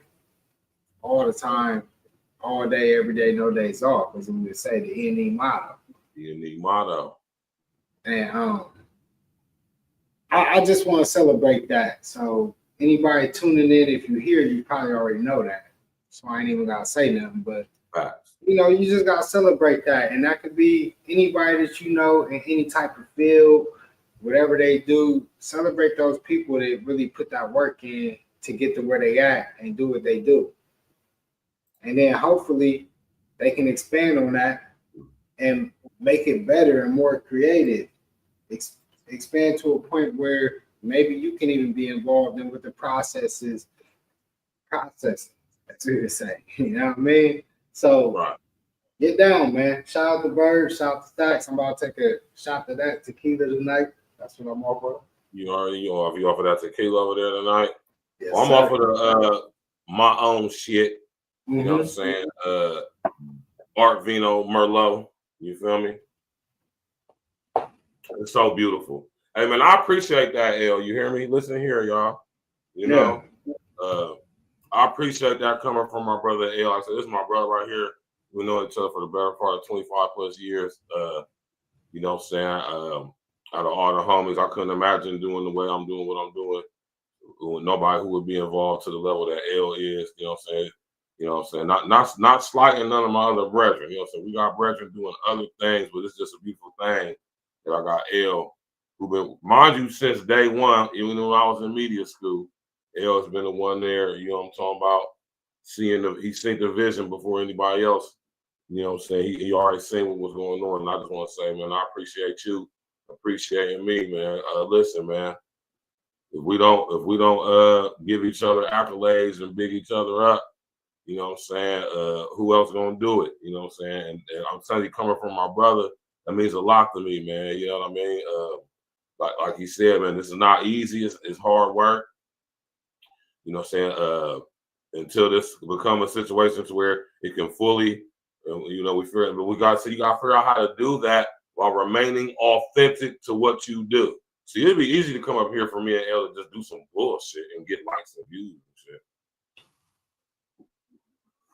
But to come up here with some integrity and do actual quality content that actually means something, stands for something, is content that actually gives people some type of challenge to their critical thinking, breaking down things that actually matter, that are actually of importance and significance. Yeah, man. I gotta say, man, it's a lot of work, man. Because it's easy, like I said, it's easy to come on YouTube and talk about a whole bunch of bullshit. Right. And even more to you know what I'm saying, to make it into a lucrative financial situation. But at the end of the day, when you look in that mirror as a man, you have to be proud of what you're looking at. And me sitting up here doing the type of content that I know I could do if I just wanted to, just to get some likes and views, that just don't sit right with me. Just for some money, you know, that just don't sit right with me. Oh, I get all type of offers and everything, emails and all type of shit. Stuff that I don't even talk to y'all about. Stuff I don't talk to L about, right? And I ignore a lot of stuff, but you know, man, just know that over here at Real Talk, we solution-based content, we real and authentic content, no gimmicks, no fakes. We ain't you know, none of that BS, man. None of that fuckery, man. Going on over here. Ain't none of that behind the scenes, or ain't none of that fighting and stuff coming online and I'm airing L out and he airing my S. Nah, man. We're not getting into any of the internet antics. We don't dox people over here. We don't tell people they can or can't say stuff, you know what I'm saying, giving context, of course. You know, we're not biased. We definitely absolutely not racist. Right. And we keep it square, straight across the board. And we drop the link and let any and everybody come up. Well, I'm gonna say everybody. Right. But almost any and everybody come up and spit your game and talk your shit, man. That's real shit. So y'all remember that shit, right? You know, there's lots of us smaller YouTube content creators, man. I'll say y'all gonna find the more authentic content, right? Quality, authentic content. Content that actually can help you. You know, and I'm not saying there's anything wrong with entertainment or wanting to be entertained, but it's a fine line, man. It's a fine line, and you don't want to get the lines crossed. You know what I'm saying? You don't want to bleed the lines or blur the lines, because when you start doing that, then then that's when you start falling into the, you know what I'm saying? Oh man, my stuff ain't doing this. I ain't getting this many views. I ain't doing this. And then you start thinking like the mind of a person who want to do anything to get some views or something. Then you start doing bullshit. Start doing what everybody else is doing. Conforming. On the wave, yeah. Nah. Right? I'd rather have 1,000 motherfuckers fucking with me who I know really fuck with me and support me than 20, 30,000 just filler. Right. You did. So, you know, shout out to my brother King Gales, man, for that recognition and that love. I love it every trip. That's what we do over here, man. Still sharpen steel. You know what I'm saying? It's a beautiful thing. And with that being said, now we gotta get to some E.N.E. You feel me? Oh, Bird, remember I sent you some SoundCloud links too. Oh yeah. That's for, you know what I mean, you to have when, you know what I mean, whenever. So you send me some SoundCloud with what's my email? No, that was to our messenger joint. Group chat? Yeah, make sure y'all go to the I know for sure we got the King Gales SoundCloud. We're gonna talk about the E.N.E. SoundCloud here, so we have everything will be back in motion. But yeah, go to the SoundCloud. I dropped 3 tracks on the SoundCloud today. Oh, you know what I mean? It's joints that we, you know what I mean, we've heard, you know what I mean, some of us, you know, but I did drop 3 joints on there today. I had to give SoundCloud some love, man. We're about to start dropping a lot of music, y'all. Let's just say that. We got a lot of E.N.E. music, all the old joints. They about to start getting dropped on different kind of platforms. And yeah, so y'all gonna have a lot of different tracks dropping. Make sure you tap in. You follow on all the different social media sites, the YouTube, the Tidal, Apple Music, you know what I mean, Spotify. We on all that shit. But check it out. SoundCloud for free. We on all that. We got all that shit popping. Elite Nation Entertainment. You can type that in. King Gales. We got Butcher Boys. It's all on there, man. Just go check it out. The new joint, damn, I forget, man. I sent like 3 of them today. Are you on my SoundCloud? Let me see. Hold on. My phone, man.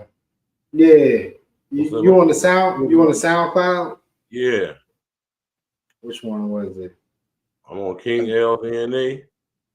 Oh, I did Gold Rush. Gold Rush with me and Rain. I did NPR, and I did It Hit Different, which we played It Hit Different a couple times on here, but NPR and Gold Rush. And y'all heard NPR. NPR is on in the beginning, you know, in the beginning of the end. The beginning of the end joint. We're gonna play this right here, man. Yeah, Gold Rush is a track with me and Rain, man. I don't think y'all heard that one. If y'all did, it was a long time ago. We're about to play all 3 of these, but we're gonna play this one first, man. But go to the SoundCloud. It's a lot of joints y'all might not have heard on there. A lot of freestyles. Yeah. Glitch the guarantee. E.N.E. 2020 got me seeing so clear. Y'all know what time it is. Y'all know what time it is. Let's go. My nigga Glitch out, man. Glitch is gonna shoot back throat, man. Glitch, where you at, boy? Yo, real recognize real shit. Real shit. My eyes, you see how I peep shit. Columbine flow, this that hide your kid shit. I'm just on a killing spree, murder every beat I get. Nowadays I get dope, think of ways to get more. Selling out arenas like Serena been a mango. Candy color coupe, Inside mango. mango. I ain't even got it yet. I'm just running game, yo. Slow it down. Gas in the air, I am out this atmosphere. Get money be my resolution every year. Can't look with my eye of the tiger fear, cause everybody gets spooked when the tiger's near. See how I play that? Quarterback who don't take sacks. I'm picking them apart like everywhere's a mismatch. Game's up. I ain't playing with you niggas, put the game up. Early retired niggas wish them all the best. I gotta get it like right now to be specific. And in the block, blowing gas out of something tinted. I'm trying to live my best life. I got Duval addiction, count dough, part in the swag. I know it hit different. I gotta get it like right now to be specific. Been in the block, blowing gas out of something tinted. I'm trying to live my best life. I got Duval addiction, count dough, part in the swag. I know it hit different. Living my best life, you heard my nigga. The new year bad boy will lead a word of jigger. I write scriptures, they should give me a pole. Listen, if I hit her, that means souls gonna lift up. At the bodies and telling them niggas get up. 50 days later, arrive from where I live up. Listen, my flow like Jesus in heaven. It can't be denied. The way you said that shit, homie, you are normally high. Don't replay it, ain't gotta listen to Ye to touch the sky. Cause we ain't gotta zoom in close to get you magnified. APIs, 6'9s only before our bitches ride. Fuck a metaphor, that was a metaphor. From the era where they used to sit 40s. I never sit 40s, but I gripped a couple 40s. RIP, you can catch me higher than Kobe kicks, bruh. Double M be the motto every time I get us. I gotta get it like right now to be specific. Been in the block, blowing gas out of something tinted. I'm trying to live my best life. I got Duval addiction, counting dope, part in the swag. I know it hit different. I gotta get it like right now to be specific. Been in the block, blowing gas out of something tinted. I'm trying to live my best life. I got Duval addiction, counting dope, part in the swag. I know it hit different.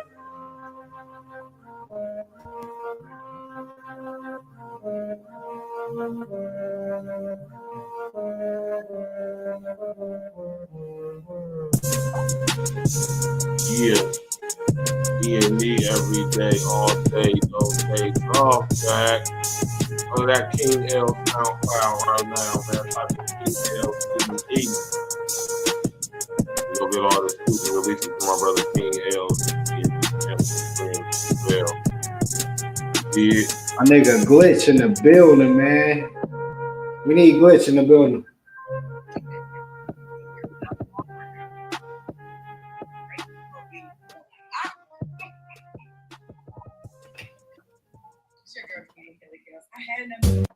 Right. You already know what it is, man. Smash that like button, click on the bell, subscribe to the page, share it on your social engineering. Man, what y'all know about this right here, Jack? Let me pull this up with you.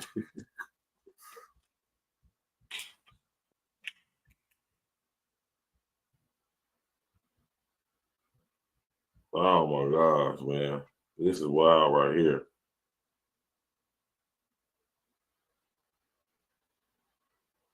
All right. It's crazy. All right. Let's go, man. Let me throw this. Let me put this up on the screen for y'all, man.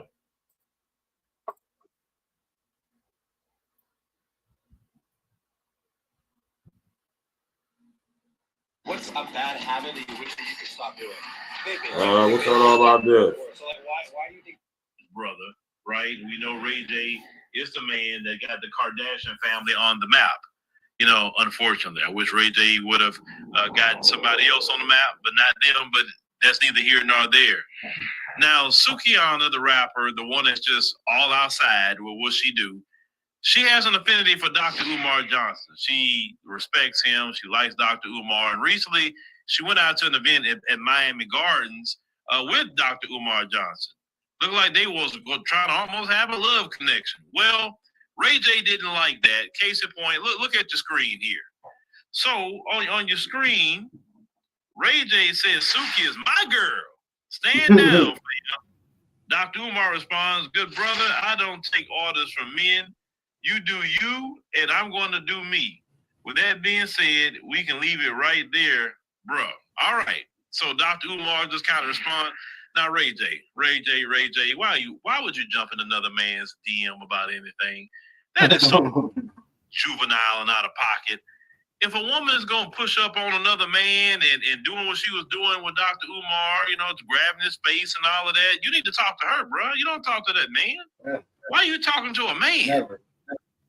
I mean, was I not just saying this earlier, and we're about to get to this? We literally just said that. Let's go.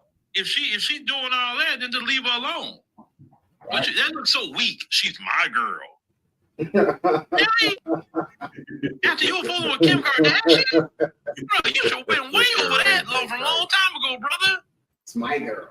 But I don't know why Ray J is out here sitting and for Suki Hana about. He went in the DM though, though. He went in that nigga Umar's DM. Stand down, fam. It's your girl, but she over there in Miami with Dr. Umar. Kicking the ballistics. Shout out to Phil Scott, man. Let's go. Let's listen to Phil. Let's go. Shout out to Dr. Umar, y'all. Really? The one that every man in the strip club and everything else in had. That's you know, sometimes I don't understand you black men. I don't understand you. Black men have low self-esteem. I've said that before. I've said it before. Black men have low self-esteem because even at certain levels, you don't have enough respect for yourself to say, I am not dealing with that kind of woman. No. I don't want a woman with a high body count and miles on her. You understand what I'm saying? I want one that is barely used. I know. Right. Hey man, listen. This nigga Ray J been on one for like the past few months, man. I don't know what's going on with dude, but you know, shout out to him. You feel me? He keeping himself. See what I just said? See what I just was talking about when L just was bigging me up? Listen. This the stuff you're gonna have to be resorted to. You're gonna have to resort to the antics that Ray J are engaging in right now, just to keep your name popping, just to stay relevant, just to keep your name in the algorithm, so to speak. Look at what you'd be forced to have to subject yourself to doing, right? It's quite sad, man. Quite sad if I do say so myself. I mean, I literally just talked about this too. Sukiana, bro. Suki, she's just terrible, man. Like I'll be mad at y'all for making some of these people famous that y'all do. I'll be like, God damn, man.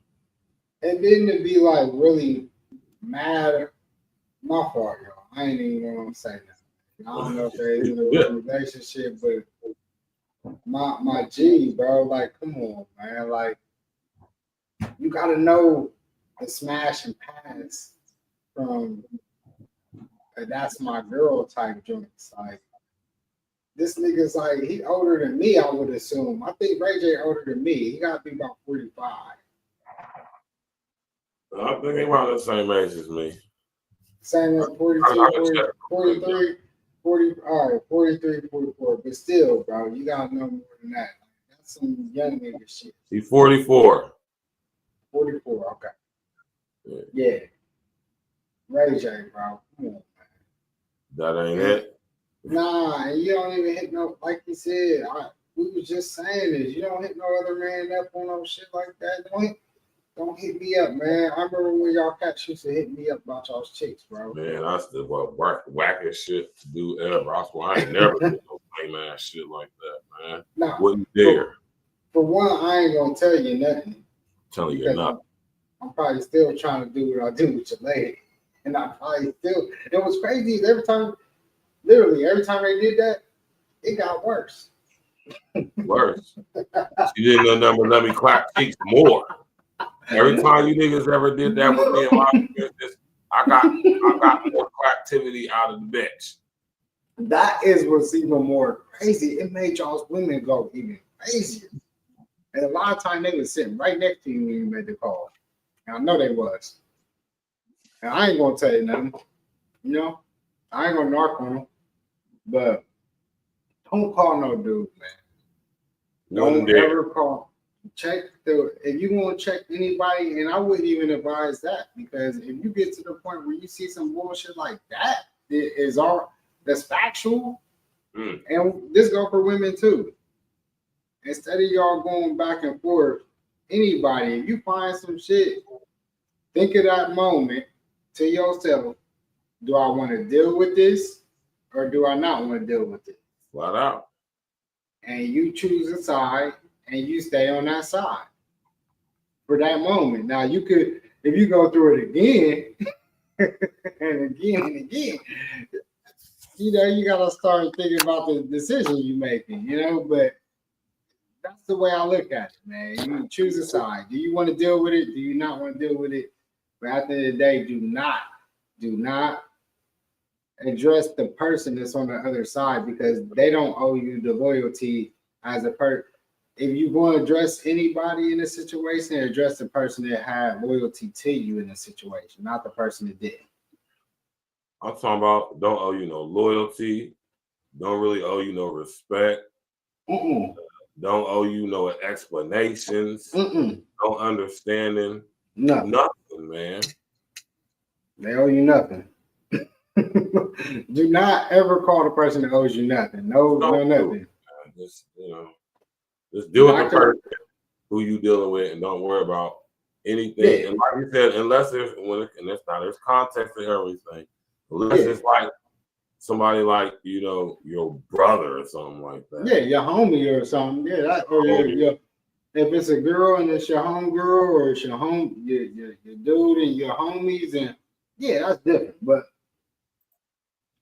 it's different too. Don't be saying like you knew a homie from 15 years ago, like, oh man, nigga, I know you from nah, man. If it's one of your homies, like somebody that you actually pick it with, not somebody you know, somebody you pick it with. You know what I mean? Because somebody you know don't owe you no loyalty. It's a lot of niggas I know. I know thousands of niggas, but it's only about, I say 15, 20 niggas I would say owe me loyalty. Right. Like, that's the way I look at it. I know thousands of niggas. Yeah.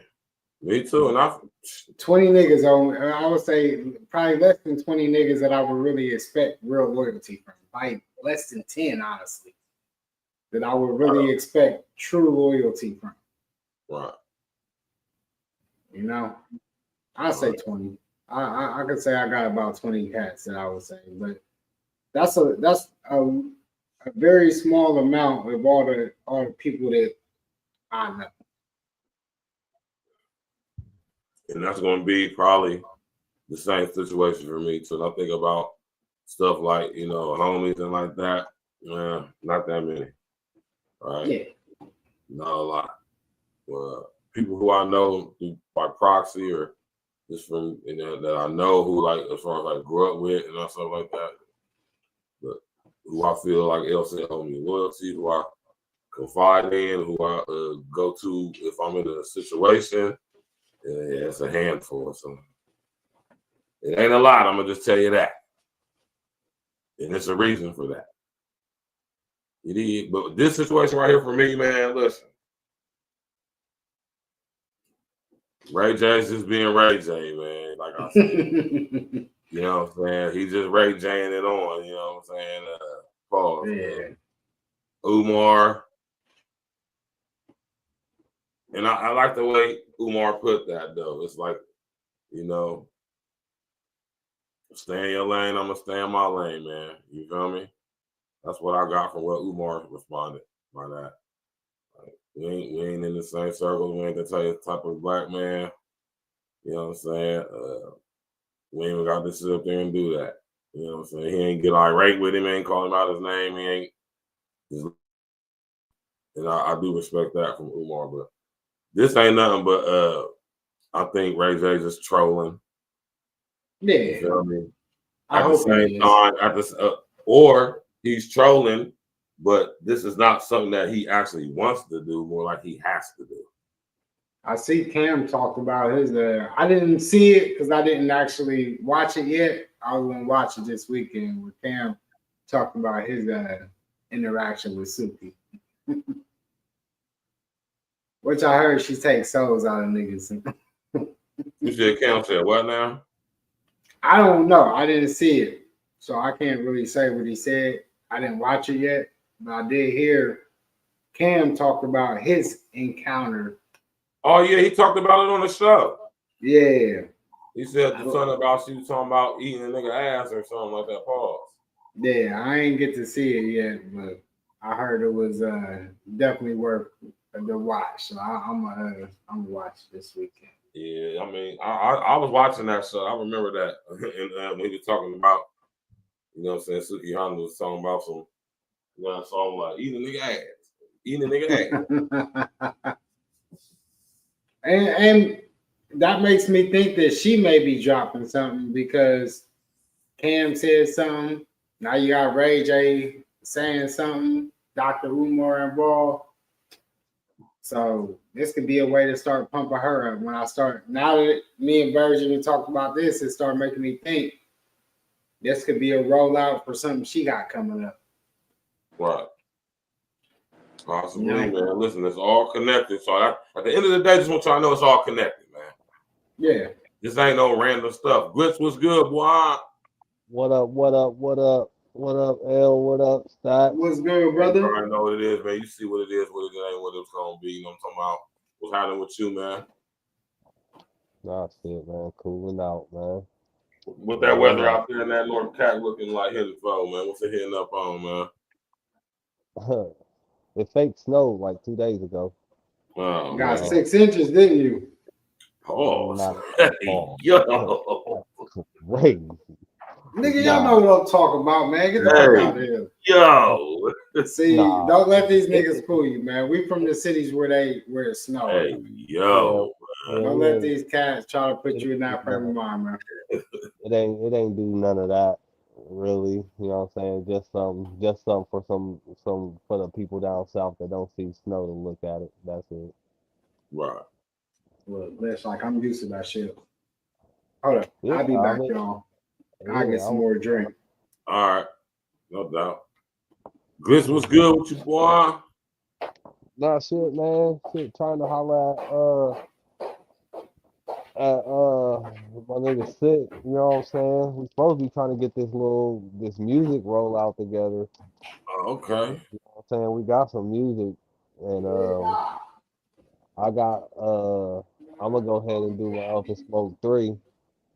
Try to have that ready. Then. I can't wait for that. Have that ready for the summer. Okay. Well, my birthday is the exact date. I want to have it out by my birthday. Oh, okay. That's a beautiful birthday gift to the stuff. What you think about this situation right here, man, with Ray J and Hey, Ray J a wild boy. Ray J is a wild boy, man. And Ray J from our era, so he should know better, man. Right. Like he should absolutely know better. Right. But yeah, that's a crazy situation, man. It ain't gonna convince me that he don't. I gotta say, man, Ray J, he's one of those people. He done created this persona for himself, and you know, we got social media, social engineering now, so you gotta engage with that just to remain relevant. Yep. His relevancy ain't what it was 10, 15 years ago. You think about it like, damn, this nigga Ray J had one hell of a run. Yeah, man.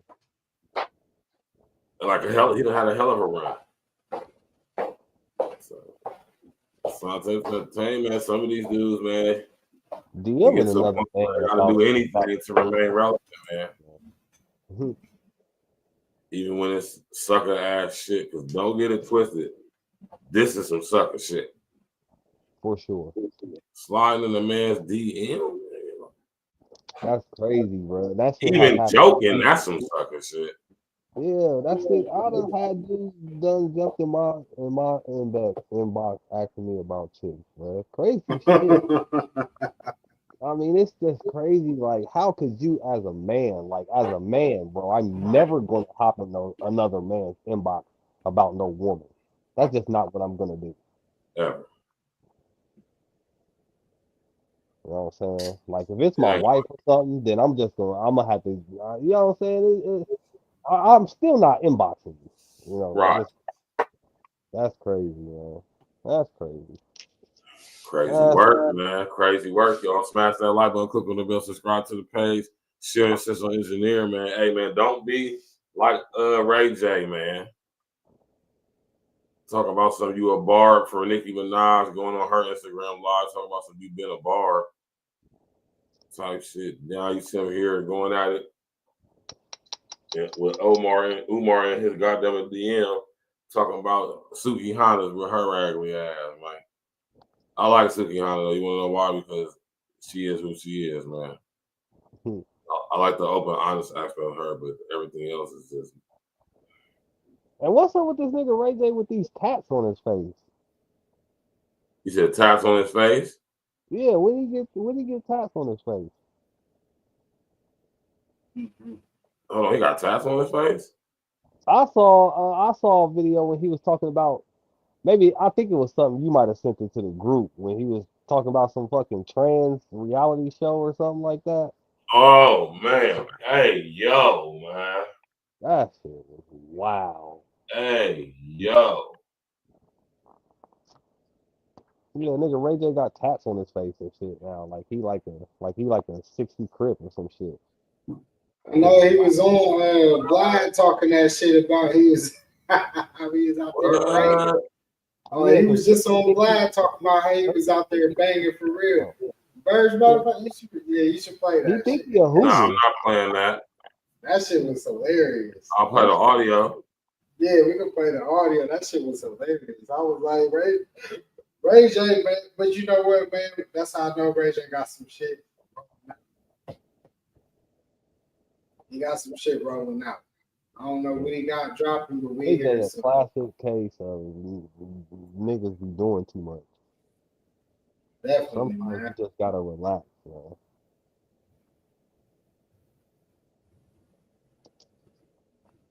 This is Ray J 2 days ago talking to DJ Vlad about Big. He spent all day with Biggie in LA. Living with opioid addiction can be a struggle. I guess Ray J claimed he spent the day with Big. Nah, he was talking about he was like a Crip and all that, bro. Like he was talking about who sees, he'll tell you right now. He was popping that shit. Biggie Listen to this dude. Right before he died. That was wild. They came to a Moesha party and they found out that I smoked weed and I was turned up. And I'm just Brandy's little brother. How old were you at the time? I don't remember. This is 97. So you're how old at the time? Who knows? I would have to think about my 15 to 16, right? That's what I be saying about this nigga Ray J with his antics, man. Like, bro, come on, you know exactly how old you are, bro. You don't forget how old you are. Well, maybe you could if you was just blitzed, but who's to say that he ain't blitzed? Clearly, Ray J does coke. I mean, that's yeah, that nigga Ray J, man. You gotta think this nigga was really was getting to it as a young age, man. He was. I just was saying that. You know, so this nigga probably don't remember, like you said, bro. This nigga probably don't remember, bro. This nigga, like he said, bro. Hey, I just know I was young. I just know I was young, man. Let's go. I was 16 because I could drive now. Okay, now I remember. So my sister let me have the Range Rover 4.6. That was at the time where the 4.0 wasn't popping. The 4.6 was popping. That was the big Range Rover. So get your change, man. I ended up smoking with Big that night. They end up inviting me to the hotel like a day or two before everything happened with Big in LA. We spent all day together. We smoked out. These niggas was tripping it. I was like a young, crazy little loony, like bad kid. So we was connecting. And then all that shit happened. And I could tell you stories about everybody that was big, that had money, all the kingpins, all the bosses. like, it don't end well for nobody. Yeah. Not one of them. Yeah. I agree. Name me one. I can't name any. Not Freeway Ricky Ross, not Big Meech, not Lil D from Oakland, not Convertible Burt, not Elise Adam. I can go on and on and on and on and on. So what does that say? It says that we gotta do better, and we also gotta take everybody's story, compile them together, and try to find some kind of. That was from 2 days ago, right there. You know what I'm talking about? So Ray J's fried, clearly. Every time he do an interview, he got some weird ass shades on his face because he don't want you to see his damn eyes because he's hammered. he is obliterated. Oh man, to the moon. To the moon. You hear me? Oh my gosh. That boy Ray J definitely snort powder, smoke weed, and he drink alcohol. Yep. Hey, I don't encourage drugs, y'all. So. Yeah, that's right. But yeah. Stop. Just say no. Just say no. Just say no. There to keep a kid on drugs. Kid on drugs.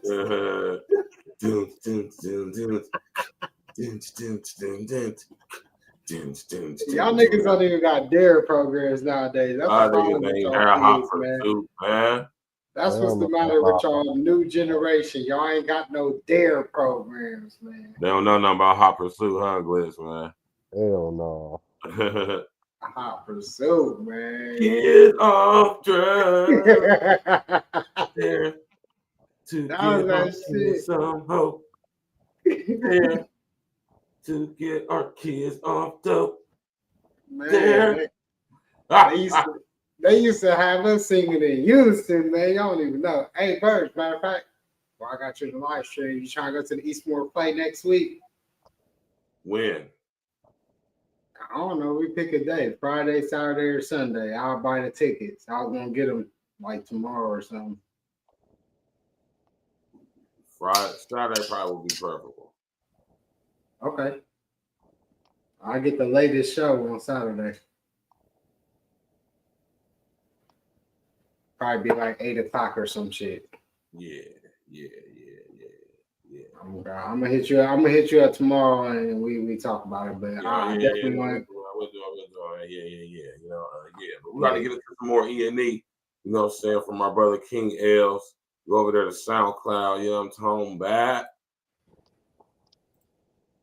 Type my brother King Els in there. And we're gonna hit y'all with this NPR, man. I'm talking about smash that like, include us, subscribe to the page, sharing yourself in engineering. E.N.E. every day, all day, no days off. It's your guy, your brother, Virgil Bear, aka Stats with the Facts. I know it's the Friday night wrap up. Tap in one wolf. Let's go, man. Feel like they feeling like poop. They hopping to the real life. What are you staring at? Pick him up. Okay. Try to set it up. Anything goes wrong, I'll call you. I'll have a new number. Not food. Hold again. Yeah, tonight. The Valley Border. Sunset 7213. I'm registered under the name of Martin Bell. Don't write that down. But I'm gonna get it. You move so often. I got my things written down. Memorize them. Sunset 7213. OG told me keep my foot up on their neck. Where I'm from, they die for their respect. The shots you heard, they just a common threat. Banging chop out off the locks, money, power, and respect. OG told me keep my foot up on their neck. Where I'm from, they die for their respect. The shots you heard, they just a common threat.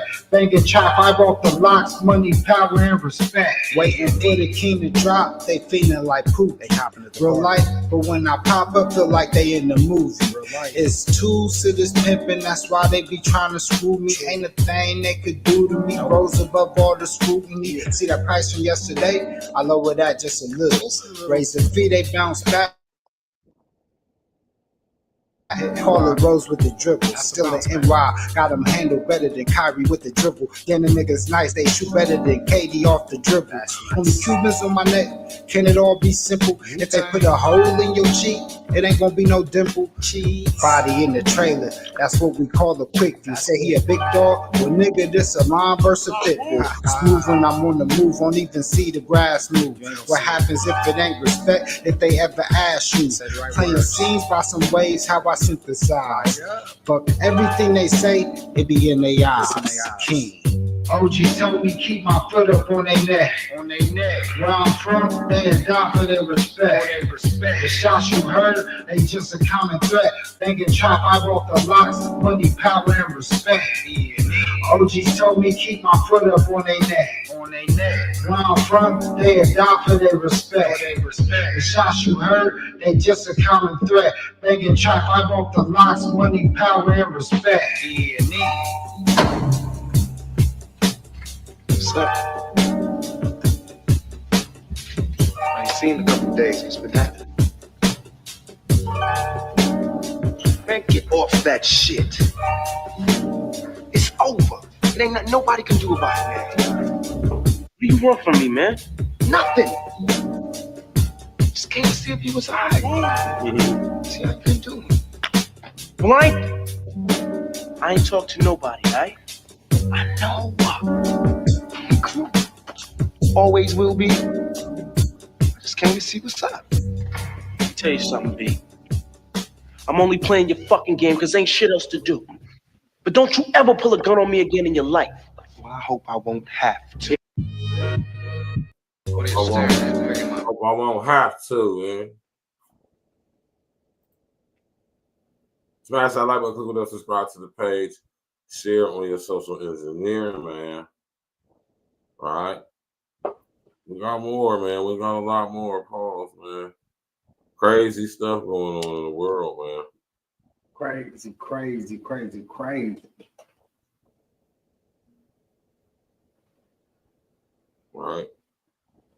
Crazy stuff.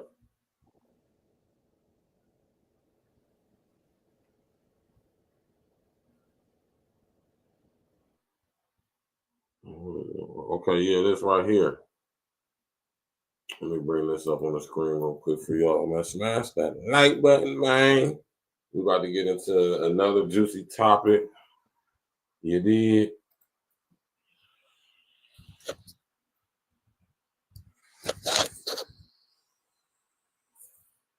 That nigga 50 Cent been on the tear, birds. Oh, yeah. 50 is a wild boy, man. Yeah, all these dudes is wild, man. 50 Cent is a wild guy, man.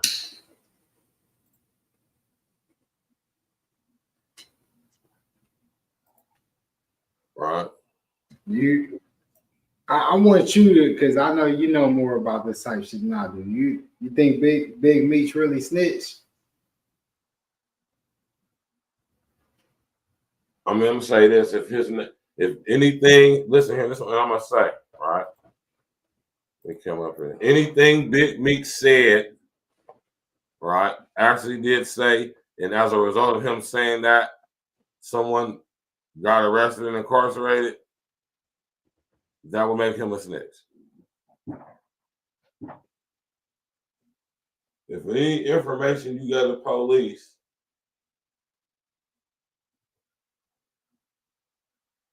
right? Make them do this.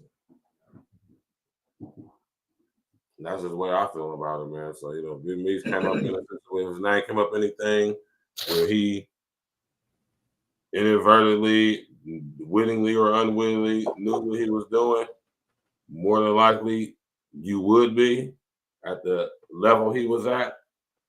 So that's what I think about it right there, man. I keep it fair across the board, man. You know what I'm saying? I feel kind of silly.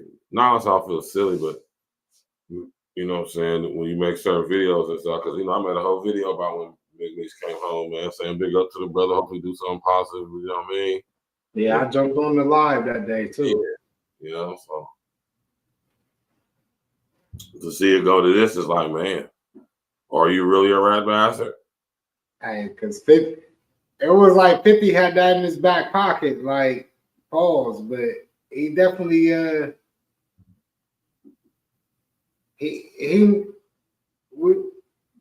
we gonna say this. We know 50 ain't no dumb dude. Right. 50 is a very calculated guy. And yeah. What Bird said, I feel like 100% what he's saying. I normally don't throw 100% on certain type of things, but I definitely stand 100% by what he said. Because if anything you give has any type of influence in that type of world, yes. And that's where we're going to live. That's a fact. Definitely is. It's really no. It's truly black and white with that type of. When you get into the world of that, it's no gray area. You know, it's black and white when you get into that world, y'all. That's why we always say, don't get into that world. Don't dabble in it. Try your best to go straight and narrow. Get your money the best way you can, legally. Let's say that right. Legally. And make sure y'all do what y'all do, man. Because you can run it up legally in this country. This country provides numerous amounts of opportunities to get it the right way. So you don't need those options. Y'all got more options than we had when we was coming up. Real talk. For sure. That's an absolute fact. So take advantage, maximize, learn that. I would suggest any young cats watching high school, all that, utilizing classes, maximize your efforts, take it to the next level. Man.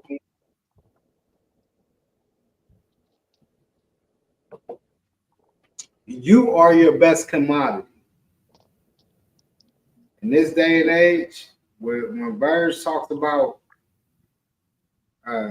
social, what do you call it, Burge? Social engineering?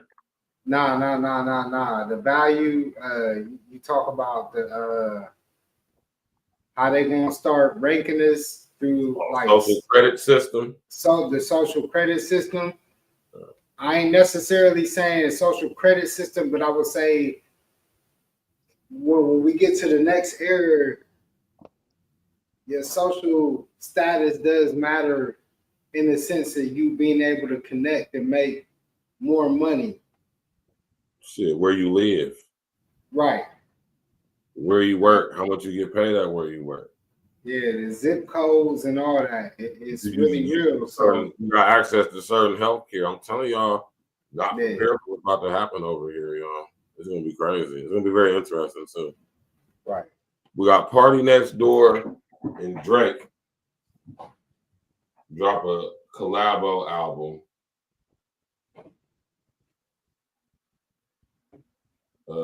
More Party Next Door's album than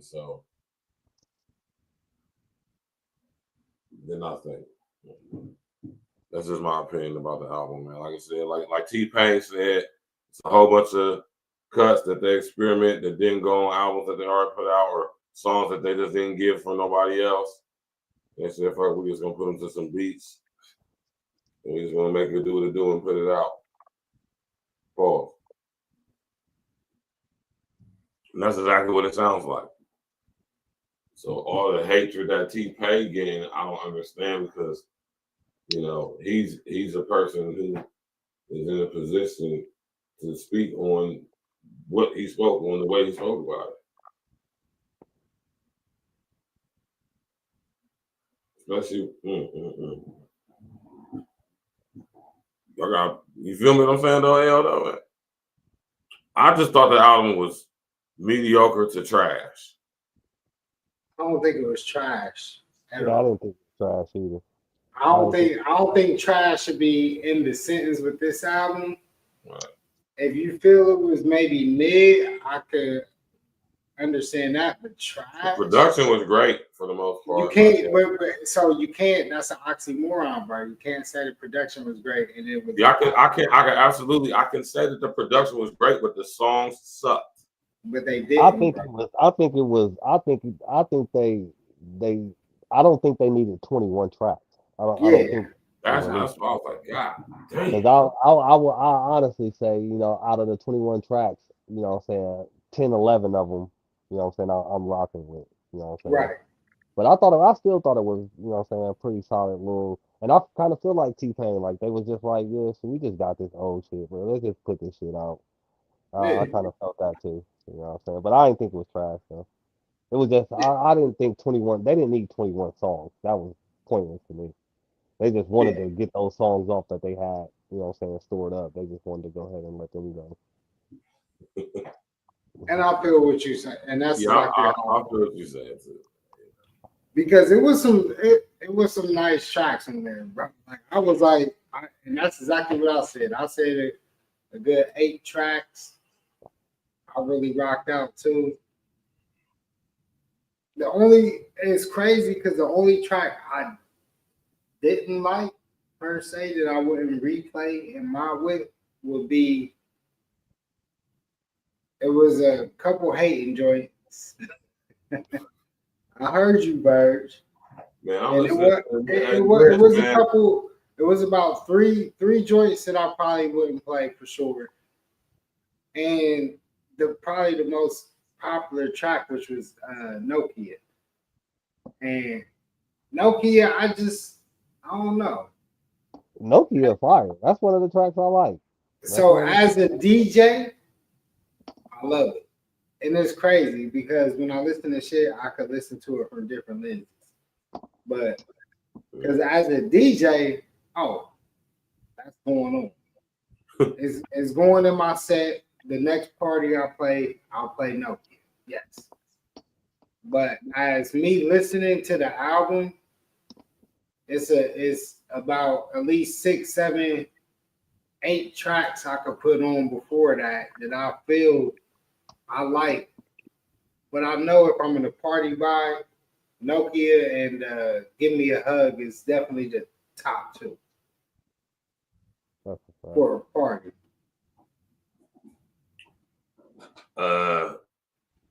And Deeper. Party Next Door, that nigga killed that shit. To me, Deeper and what was the other one? Is Deeper in the Deeper just Party Next Door. That's my favorite track. I ain't gonna lie. That nigga Party Next Door, he was in this motherfucking band. Them niggas was on some sucker shit, man. Nah, Deeper wasn't on no sucker shit or no shit like that. It was. I listened to every single song. Deeper is a stripper track. I listened to every single song. Well, besides the songs that stood out for me was the Greedy joint.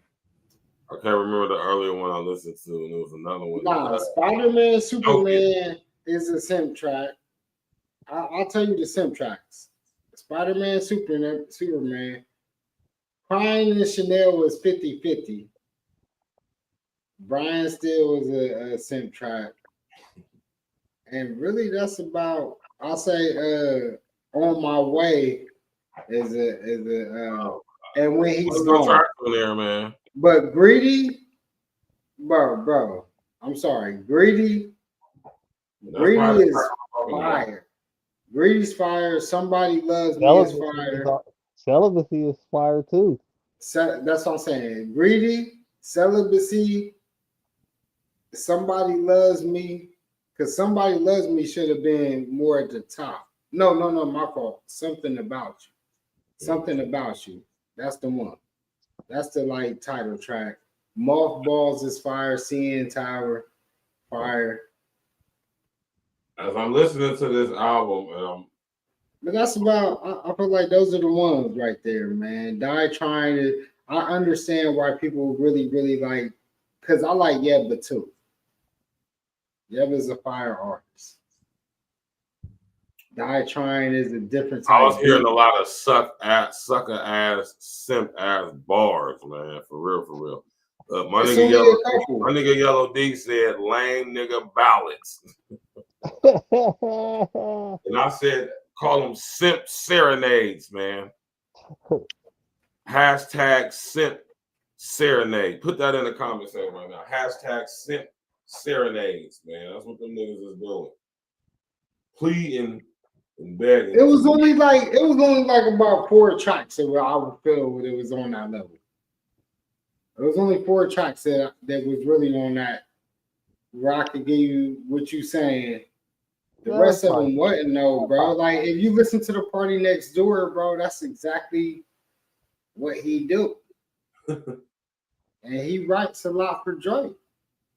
With the singing songs that you hear, you're gonna hear a lot of Party Next Door, you're gonna hear a lot of Weeknd in the way that when you go to their albums, you're gonna be like, yo, this sound like a Drake track. It sound like you know what I mean, on the Weeknd or Party Next Door. That's why when Verge was saying that earlier, I was like, Verge, you gotta understand, bro. Like the Party Next Door, the lo-fi tempo, that's the Party Next Door. Like OVO. See, I like it because it's a different sound. I know you don't want to call it R&B, Verge, but when you think about how the sound came into the game, The Weeknd and Party Next Door, and even I could even give a little nod to Tory Lanez, like that. You could call it Canada sound, OVO sound, whatever you want to dub it, but it is a type of vibe that it gives. I agree with you on that. It didn't start from them actually, because if you look back, it goes back until when you look into, I would say the Dream started. Yeah. The Dream is another one of my favorite artists. So Verge, you can say, yes, I may be a little biased because I do like the lo-fi. If a dude could really kill it in that lo-fi, because that's not normal. It's not a normal R&B type track. So I guess that's why I respect it more when an R&B dude, you know, because Jeremiah, he was one of the ones that I feel like tried to elevate it, but he wasn't on Drake's level. Drake was able to take that lo-fi shit, and Drake took that shit to the heights. You know what I mean? But that ain't what Drake stayed on. You know what I mean? Drake was able to do the Caribbean vibe, the house music, the rap, R&B, all that. Like, that's what makes Drake Drake. So when people talk about Drake getting people to write for him, I'm like, when you a singer, bro, you're going to get people to write for you. That's a fact. People giving the reference tracks, you know what I mean? Some of the best rockers in the world gonna be getting, I wrote this just for you. Yeah. Singing tracks and singing tracks. So I'm like, well, what rap songs did y'all telling me that he got wrote? Because that's what people is attacking him on, is the actual rap shit. But if you telling me cats, you giving me R&B cats and saying R&B cats is writing his raps, that don't match up. You know what I mean? It just don't match up. It don't. Quentin Miller was not a rapper, y'all. Quentin Miller, go listen to the reference tracks. Mm-hmm. Go listen to them. And that was one of my favorite Drake albums. If it what was it? Yeah, that shit had some bangers. Legendary. Legend, my fault, legend. He had some joints on that shit. That was when Drake was, and a lot of the chants, a lot of the singing parts. When you go and play the reference tracks with Quentin Miller, he wasn't rapping that shit. It was the singing parts. But you got to show me somebody that's writing my rap stuff. Because if we go to rap, niggas, y'all don't hold Lil Wayne to that same accountability. And we know that Gilly wrote a lot of the actual Carter. The original, the first Carter, the one that I played in all my Go DJ, all that. A lot of that shit was Gilly, y'all. Y'all call Lil Wayne the best. And then we just got the Biggie track, it was all a dream. And then they had a nigga from Mississippi. It was all a dream. I used to like, oh shit. We're going back to Biggie now. Y'all ain't holding Biggie to the same shit. Listen here, man. Big said you look so good, he'll suck on your daddy's paws. But that was Biggie shit. But when we talk about it was all a dream, like his biggest hit, arguably, we had the reference track from a nigga from Mississippi that dropped it before him. Yeah, I know what you're talking about. That's wild.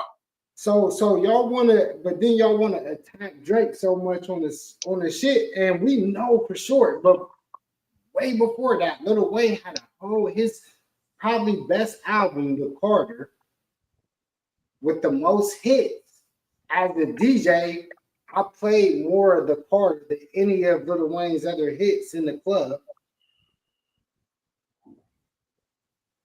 And to find out that they were written by Gilly, I didn't even hold that against Lil Wayne. I was like, they still dope tracks, because you still got to go and rap that shit. Mm-hmm.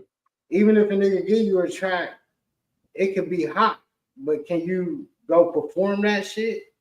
Make it yours, rap that shit, make it believable.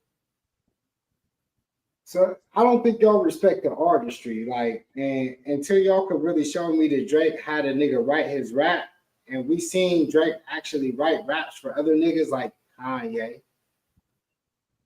On the Kids See Ghosts album, the track to me that was the best one was the one that was wrote by Drake.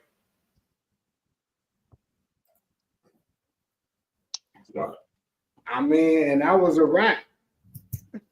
Like, so I feel like, man, we gotta start we gotta respect the pen, the actual pen of an artist. And all of us, we rap. Me, Verge, Glitch, we rap. But we may write a whole song, or we may have a song wrote to where somebody sing.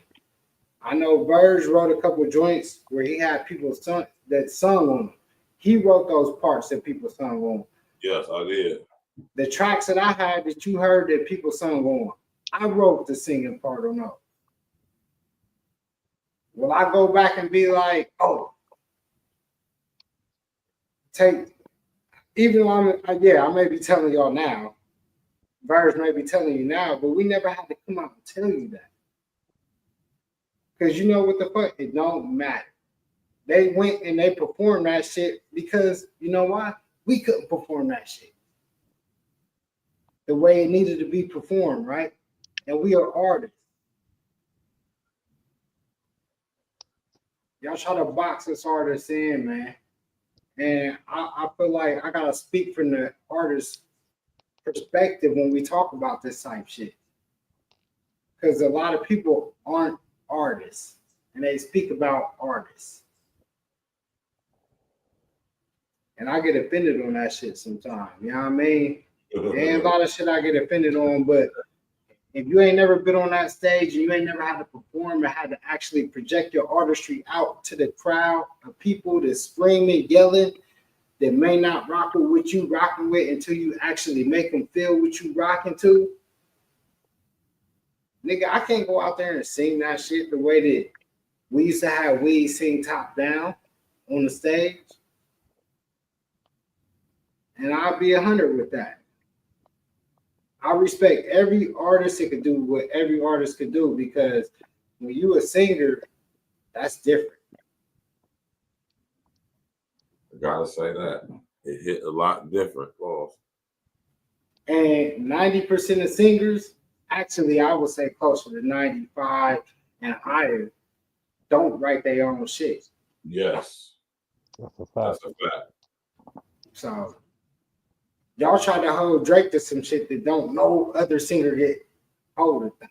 Like Drake get penalized because he rap and he sing. And then niggas be like, oh, he got niggas writing for him. And then we look at the niggas who y'all say writing for him, and they all singers. We ain't heard one rapping nigga that y'all heard was actually writing for Drake, but y'all let a nigga like Gilly, who's a rapping nigga that we know that was writing for Lil Wayne, and ain't nobody questioned Lil Wayne's pen never. How does that happen? Please tell me. Well, that happens because you simply see. I think because Drake's light skinned. Yeah, I think That's the what Gilly happened. and the Wayne situation gets a little misconstrued. Like, I think people actually think like Gilly literally wrote all the songs for the Carter One, and he didn't. He didn't do that. Now he may have wrote, you A know, what lot I'm of the saying, hits, bro. 6 bars here on this song, maybe. No. He wrote whole songs, Rob. He wasn't writing songs, L. He was not writing all those songs. I'm telling you now. He was Not trying all to. the songs. He was He wrote some teaching songs. Wayne how to switch from his hot boy shit to have more flavor. That's where Wayne got his flavor from. And if you listen to it in Carter 1 and Carter 2, is Gilly's type flow. You know what I'm saying? Wayne just mastered it, if that makes sense. You know what I'm saying? Now Wayne, he got credits on Wayne's Carter 1. I'm not saying that he didn't write nothing on there. You know what I'm saying? But it's not what everybody think. Like he wrote like most of the Carter 1. He didn't do that. He didn't do that. But Glitch, did anybody question Lil Wayne's pen ever? Nah, but I don't think people. I mean, people do question Drake's pen, bro. That's the first thing that you hear a lot of niggas try to say. That's what the Most Def was trying to say.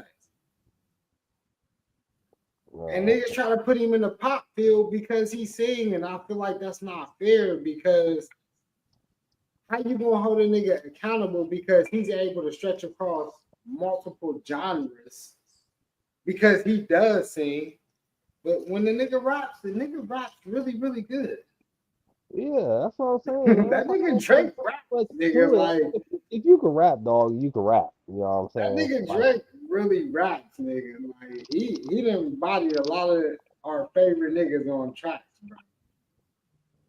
Yeah, I don't think, you know what I'm saying, a lot of cats is, I mean, I don't think cats is just, you know what I'm saying, writing verses, rap verses for Drake. You know what I'm saying? Like if he's singing something, you know what I'm saying, he might, somebody might say, you know what I'm saying, you might want to say something like this or something like that. And, you know what I mean? That's different from on a singing track because like y'all were saying, you know what I'm saying, most of those artists that are singers, you know what I'm saying, like they don't write their own material. So something like that. But as far as like writing rap bars, I don't think nobody's writing rap bars for Drake. That's just me. I mean, when you can rap, you just can rap. I mean, there ain't no in and out, you know, about it. You know what I'm saying? It just is what it is. But you know what I'm saying? I can say, you know what I'm saying? I've done me and Six done albums, and he'll have something, and I'll say, bro, take that out and put this. You know what I'm saying? That it'll sound better, promise you. Like when you hear it, it'll sound better. Why? You know what I'm saying? That's not necessarily me writing something for him, where I'm just like, Right. you know what I'm saying, just pointing it out. You know what I'm saying? But yeah, I mean, y'all know what it is, man. But you get what I'm saying though, Glitch, because if you can rap, and Drake can rap. That's just niggas be critical on Drake's pen, and I'll be like, it throws me off because I'm like, bro, have you not It shouldn't throw heard? you off though, L. It should, Yeah, I mean, you shouldn't know, know for real. some people just don't like him. That's Like all. some people Yeah. just don't like Drake. Straight up. And you're right about that. That's just flat out what it boils down to, man. That's what it comes down to, man. You know? Baby. Like I said, just because I say I think it's trash doesn't mean that's what it is for you or anybody else. Right. But if we're gonna be real about this, though, you know what I'm saying? Like it wasn't their best work. I'm not gonna get on here and be like, oh, it's my favorite PND or Drake it was like a album. mixtape. Nah. Like a mixtape. Like, yeah, like a mixtape. Just like TP Tank said, albums cuts that they went in the studio, started on it, was like, nah, I scrapped it, but saved it. And they was listening to it. So let's put it out. Yeah, that's the best way to say it, a mixtape. Say what, Glitch? I said, yeah, some of them songs probably about 2 or 3 years old, for real. Yeah, man. So But, you know, shout out to Drake, shout out to Party Next Door, man. Don't ever think it's about hating them. Just, you know, we actually critiquing, man. I'm proud that these dudes is able to be in the financial I mean, situation. they hit number one with some a lot of bullshit. shit go with that though. What you say, Lex? I said so they hit number one on the chart. Oh yeah. Yeah. Oh yeah, they're So, number one on all the charts. yeah, But they that's what number- I was saying. That's how I know. Like it's like that's the only reason why I was like, Birds, you can't say it. Like I ain't. But then again, like you said, it's Nah, he everybody's can't opinion. say it though because He I can't say don't. it. He He can't can't say say it because I don't think this was like an album where like I think this was like a It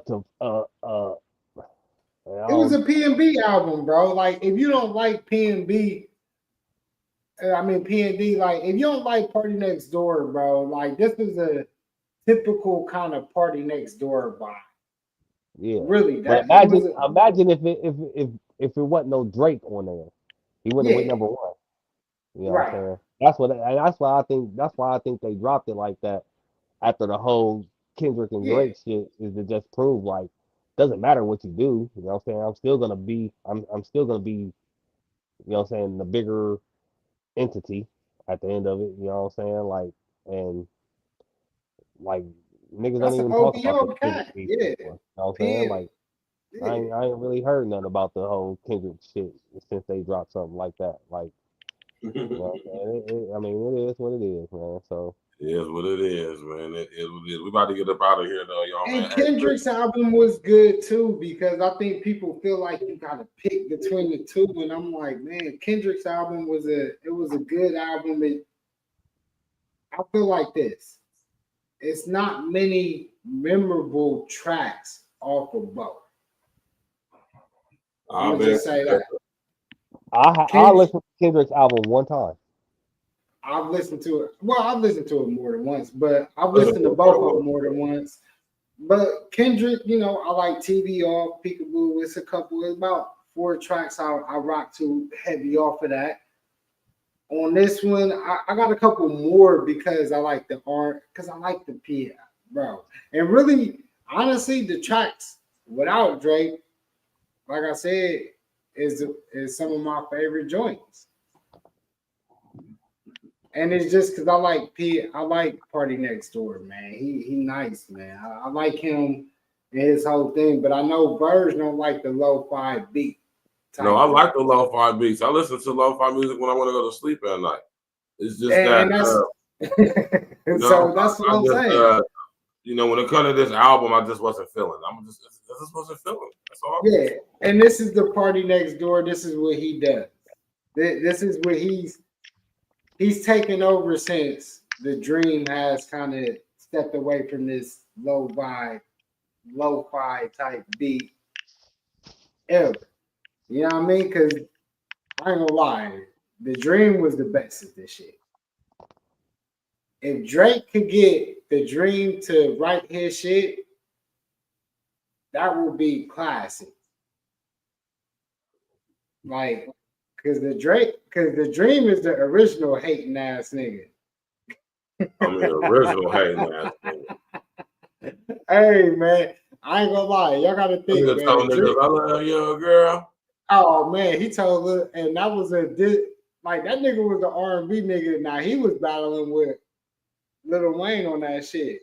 Mm-hmm. And that nigga, man, I got your bitch in my that nigga was like, you know what I mean? He was the first R&B nigga that was like taking rapper niggas bitches and like talking shit to them. Like, you gotta get a Dream and shit. And I feel like the Dream and Drake, man, they need to hook up if they gonna get on that R&B field, because them two niggas would be fucking. That would be fucking like Kanye and Jay-Z back together and shit. Like that would be crazy, man. The Dream. If Drake, if you listen to this Drake, listen, get the Dream. Get that nigga he had the OVO sound over fucking board. You, P&D, The Weeknd, Yeah, get that nigga, man. That nigga the dream, man. That nigga the dream was the best, bro. I would have to agree with you on that.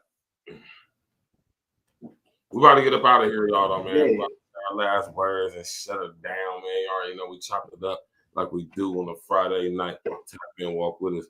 Glitch the guarantee. What you got to say on our way up out of here, man? Hey man, shout out to the chat, man. Y'all know how we always do on every Friday night wrap up. You know what I'm saying? Get out here and see what's going on in the world a little bit. Make sure y'all tap in though. You know what I'm saying? Make sure y'all tap in and E.N.E definitely got some music that will be dropping soon here. You know what I'm saying? Like I said, trying to get this little rollout going on here. And yeah, man. So just be on E.N.E music. Already know. L. We getting the Freestyle Fridays popping next week. Yes, sir. Let's start getting the freestyle. Hey, it don't matter, man. Hey, we're gonna start getting the Freestyle Fridays popping. Let's get it next week. I'm about to come up with some shit. Yep, I can have something for Friday.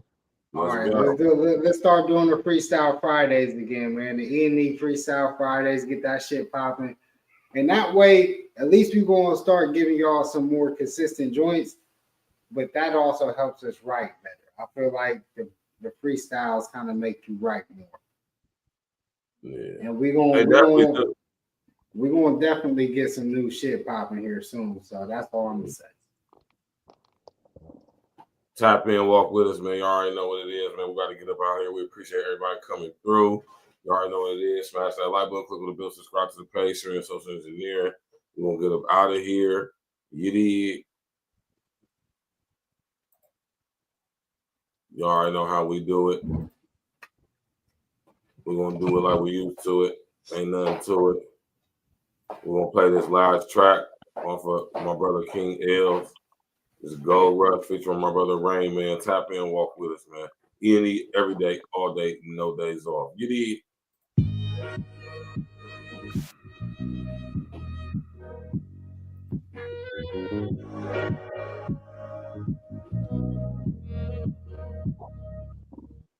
Look around, we the freshest in this motherfucker. Feds and coroners, only ones that can touch us. All my niggas official, no, we don't need no crutches. We celebrating this life, my nigga cracking Dutchess. Look around, we the freshest in this motherfucker. Feds and coroners, only ones that can touch us. All my niggas official, no, we don't need no crutches. We celebrating this life, my nigga cracking Dutchess. Rose petals, feet don't touch the ground when I walk. My soul level, no need to rush sounds when I talk. Yeah, I heard but one flick of the switch and I show they light work. The heat them up, they body cold, now that's ice work. Kicks for the day ain't J1s, but I show them flight work. Whether in the shy dollars, told them pick the right dirt. When I smoke, it go what to me, that's a high alert. And never can you say you fell if you ain't tried it first. Do or die, my nigga, I'm just trying to line the verse. Never seen a nigga more live in the prime of his curse. When some thought before 30 I was designed for hers. Now all my haters pissed cause the city on my work. Yeah, I flourish with the work. Nourish up the purse, my mood and feeling great, and I ain't even spoken word. House ain't far out the city, I can run up on the turf. Solidify with the search, collecting rent like the first. Look around, we the freshest in this motherfucker. Feds and coroners, only ones that can touch us. All my niggas official, no, we don't need no crutches. We celebrating this life, my nigga cracking Dutchess. Look around, we the freshest in this motherfucker. Feds and coroners, only ones that can touch us. All my niggas official, no, we don't need no crutches. Yeah. We celebrating this life, my nigga cracking Dutchess. Yo, we all getting money, bro. What the fussing is, came a long way remembering. All that budget in, calling off work. Cause my bro got the duffels in, boy, we all about the cheese. You can throw the truffle in. My story is so elite, I don't know where to begin. Yes, me and me used to go hard, that nigga's like my twin. Me and L go back to touching niggas on they chin. This E.N.E shit go deep. We was more than just some friends. That's the city about us. Boy, we been setting trends from fatigues to the Timbs and the money's in the lens. Had to see some I went to school with blowing in the wind. Your face card is everything. That shows what you put in. Now I can ask my plug for one. He gonna throw me like 10. You ask your plug for some love. He asking you what you spend. We just not alike. You live a life on Instagram. I'm up all night trying to get my cut like Uncle Sam. Everywhere that money being made, my nigga, I need in, man. I hope this plane never lands like Peter Pan, motherfucker.